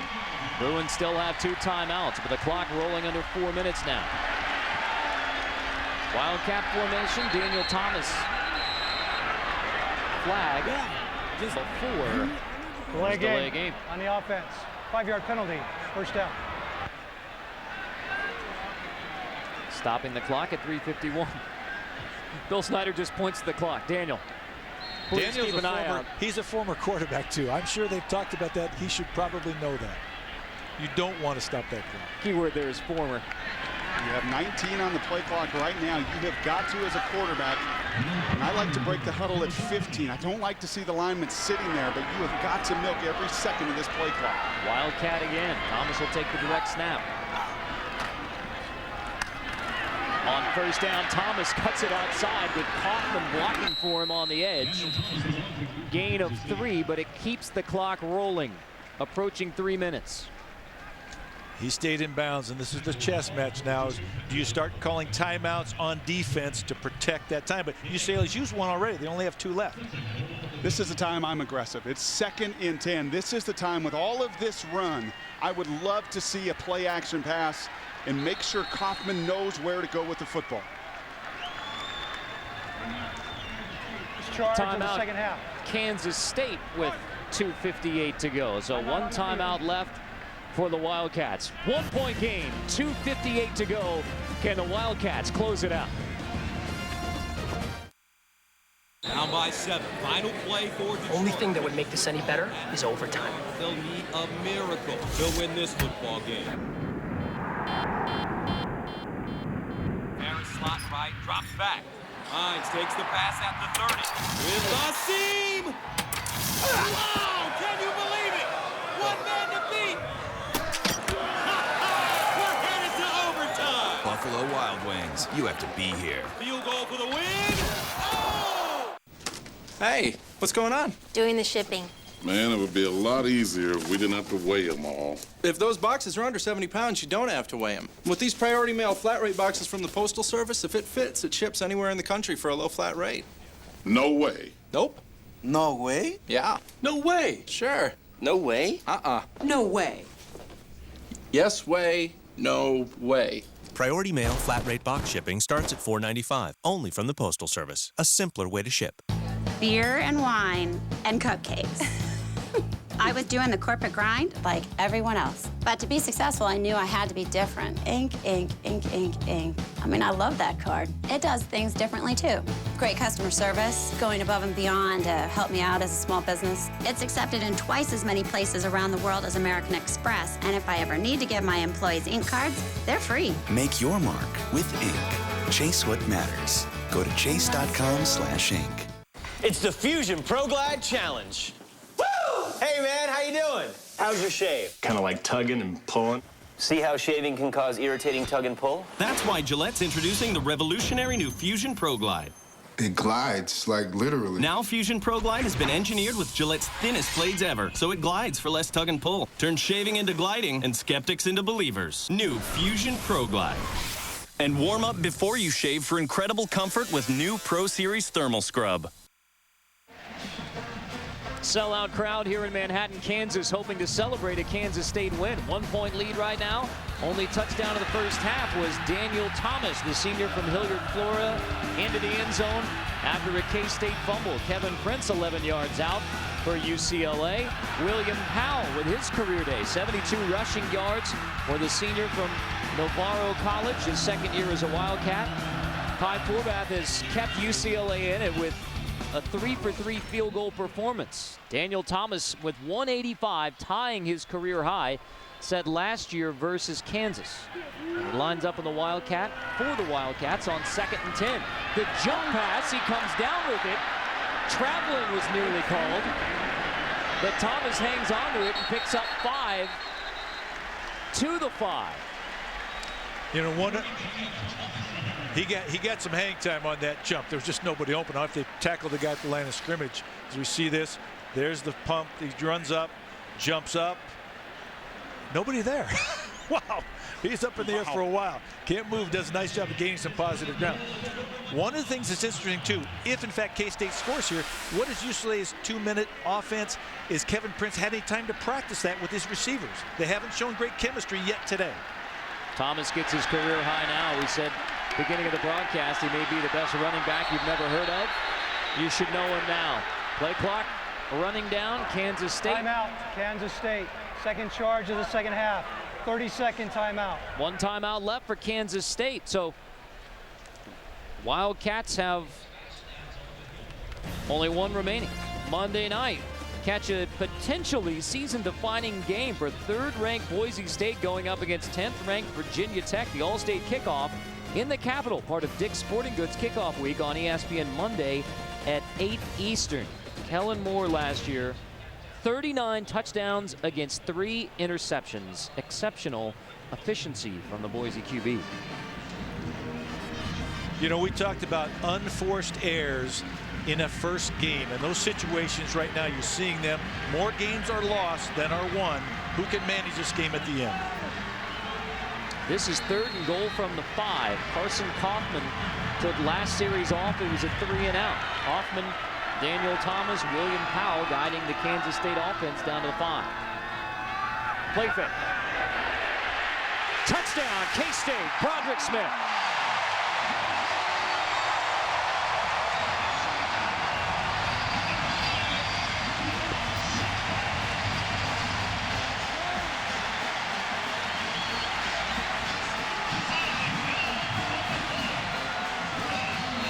Broderick Smith's first touchdown reception as a Kansas State Wildcat makes this a 7-point game with the PAT upcoming.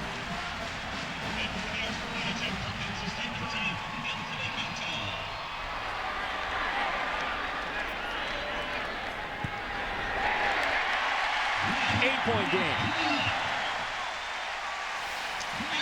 Innovation through your formation. Broderick Smith comes in motion. He sells everyone on UCLA. He's going out, and instead he sneaks back on the play action pass. Brilliant execution. Dale Miller dials it up. 50 runs to 16 passes today. Does not surprise me you hit him with the play action pass at the most critical juncture. R slide, famous play. Everybody loves it in the NFL. You get him going one way, sneak the receiver back underneath. Perfect execution. The other thing we're looking at now, too, is you're talking an 8-point game. They've got to get to 2-minute, and they've got to have a 2-point play. Kansas State 6-6 a year ago, but they were 5-1 at home. That's something Rick Neuheisel told his team about, was the Kansas State crowd and how tough they are to play here. In fact, Josh Smith, who played here as a member of the Colorado Buffaloes, now on the UCLA side, they knew that coming into this building was going to be a very difficult thing to do. And in fact, it's 17 straight home openers won by Kansas State in this building. And they are now 203 away from making it 18 straight. As hard as we tried to get information from Bill Snyder, you were really brilliant yesterday because you went to Carson Kaufman and said, okay, who's your go-to guy? Push comes to shove. You need to make a play in the game. Who did he say? He said it's Broderick Smith, and that's exactly the connection you see pay off there. Smith, a transfer from the University of Minnesota. He had 4 touchdowns in the spring game for Kansas State. Now he has one in the fall. UCLA gets the football. This is Josh Smith picking his way through the K-State defense. Smith spinning to the 36. So a minute 55 on the clock for the Bruins. 2 timeouts. Whether you're living in the Los Angeles area or still a fan of a Southern California sports team, log on to ESPNLosAngeles.com for local area coverage for all sports and a Sports Center segment just for you. It's ESPNLosAngeles.com, serving the sports fans of the Southern California area. Highlights of this game will be up on ESPNLosAngeles.com. Bruin fans would love it if there are some highlights of a 4th quarter drive. Prince to the air, complete to the tight end Corey Harkey, who goes rumbling inside the 30. Just the play that Prince and the Bruins needed. Exactly, and that's a vicinity pass that the receiver pulled in for the first time today. Love to look at what coaches do in a 2-minute drill. Tells you exactly all the schemes, all the preparation. I love empty. It slows the defense down. It simplifies the game for the quarterback, spreads those defenders out, and you see the execution on the seam route. Welcome to those of you who are watching UConn and Michigan. A good one here in Manhattan, Kansas. UCLA and K-State down to the wire. Prince to the end zone. Caught. Touchdown, Ricky Marbre. UCLA is a 2-point conversion away from tying this game. 2 huge pass plays from the biggest question mark for the Bruins, Kevin Prince. Would he play? How effective would he be? And he leads the 2-minute touchdown drive in less than a minute. Wow, did they time this right? And again, did the timing show up? Life is all about timing. However, now 2-point play. We talked about this having to come down to this type of thing. These are things you do practice. I don't know how much Kevin Prince's practice is. They're probably going to look like you're going to put the ball not on a hash, just on the upright. They have a specific play they practice. They love this. This is the game right here. Kevin Prince runs over to the sideline for a quick discussion with Rick Neuheisel. Pistol. Franklin goes wide, empty backfield.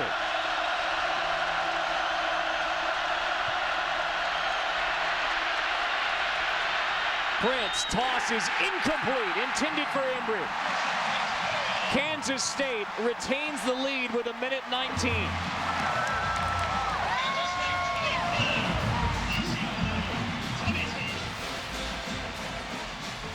Ricky Marvray gets behind Tyson Hartman. You have not seen that all day. Is able to twist his body around and secure the catch. And I like the 2-point call. Lots of options. The initial play broken. Kevin Prince trying to buy time. But how many times today have we talked about the team speed from Kansas State?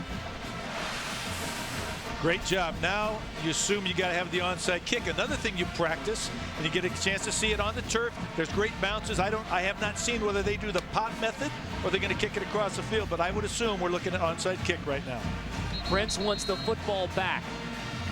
No question. He wants another shot at that. And how about the ability to save your timeouts? To go into that drive, and you're thinking, of course we've got to use timeouts. 2 huge plays in the passing game UCLA desperately needed. And now, as he said, a very critical onside kick.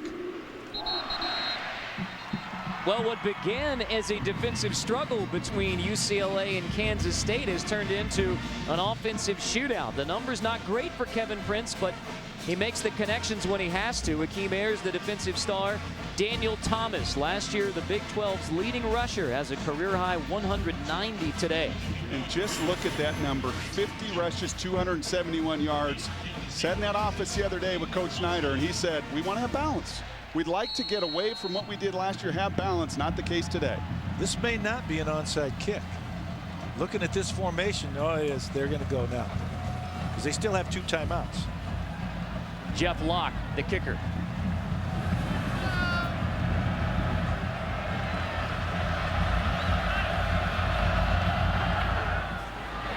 Puts it in the air.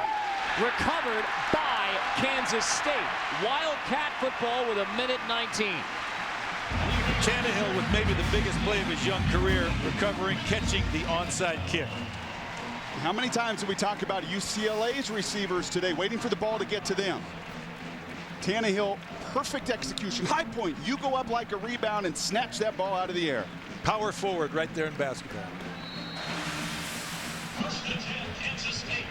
But UCLA 2 timeouts. So as we talked about, Brock, conserving those timeouts. Now Mike Bellotti, Rick Neuheisel has the opportunity to stop the clock a couple of times.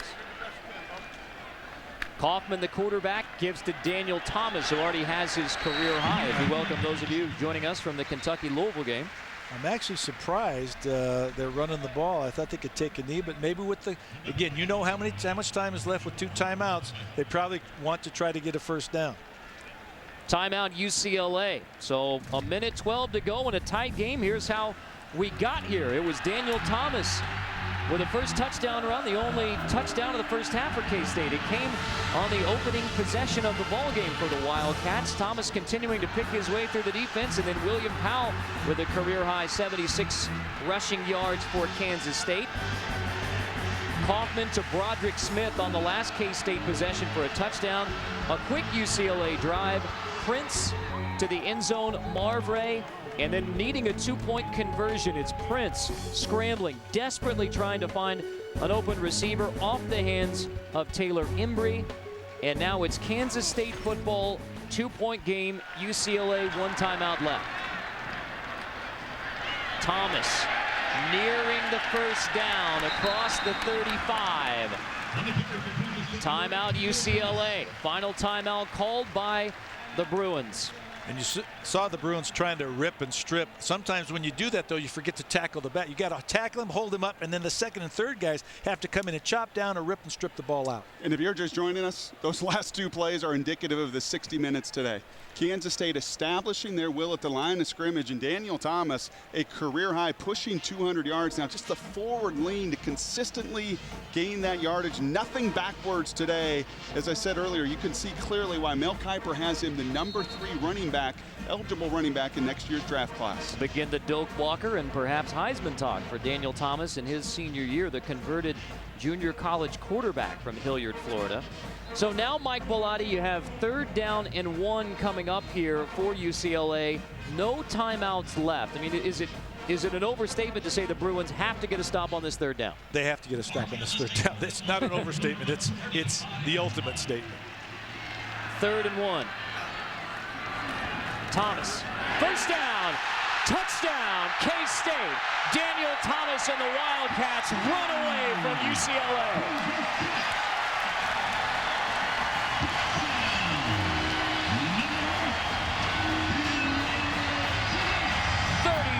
Yard touchdown run for Thomas.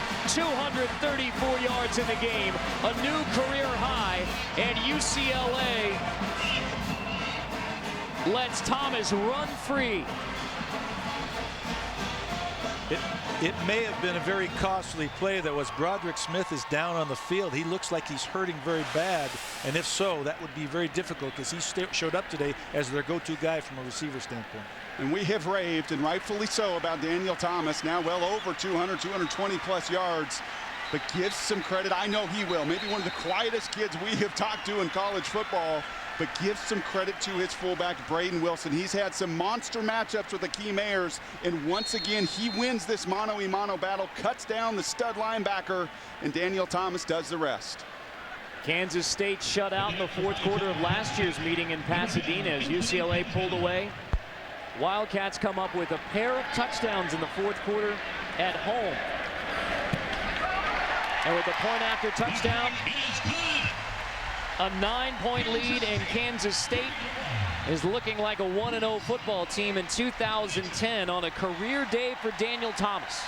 You know, Daniel Thomas, too, and some would say he could have stopped or gone down inbounds or even gone out of bounds, stop the clock, get the 1st down, and then just take the knee. But right now, it's tough to tell a running back, don't score a touchdown when you break clean. The other thing is a 4th and 1 or 3rd and 1, something like that, the defensive team tends to sell out.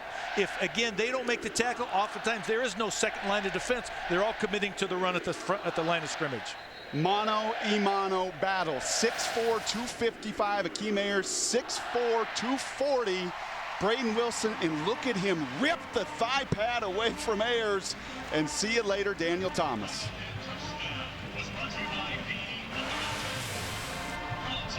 So Thomas into the end zone there makes this a 2-possession game, 31-22. So no opportunity for UCLA to go down, score, and get the 2-point conversion. If they score in 2 plays like they did last time and get an onside kick, the game may not be over. There's a lot of ifs there, though.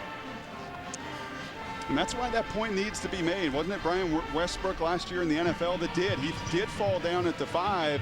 You take a knee, you're out of here. Instead, now you got to go through the kickoff and the return and play defense and another onside kick. Hard to tell a running back to fall down, but I do think that's the right move. No question. In the first half, all of 17 points combined between these two. We have 23 points in the 4th quarter between UCLA and K-State.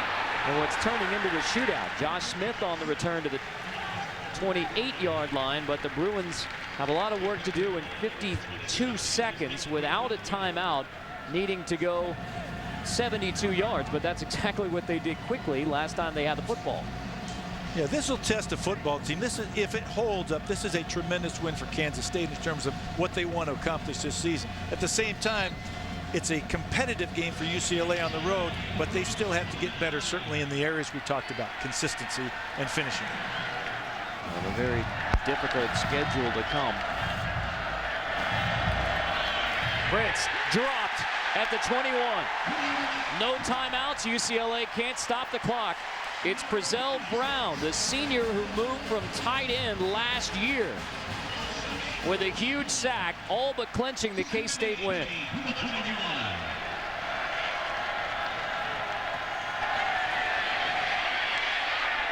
Prince to the air on second down, and that will do it.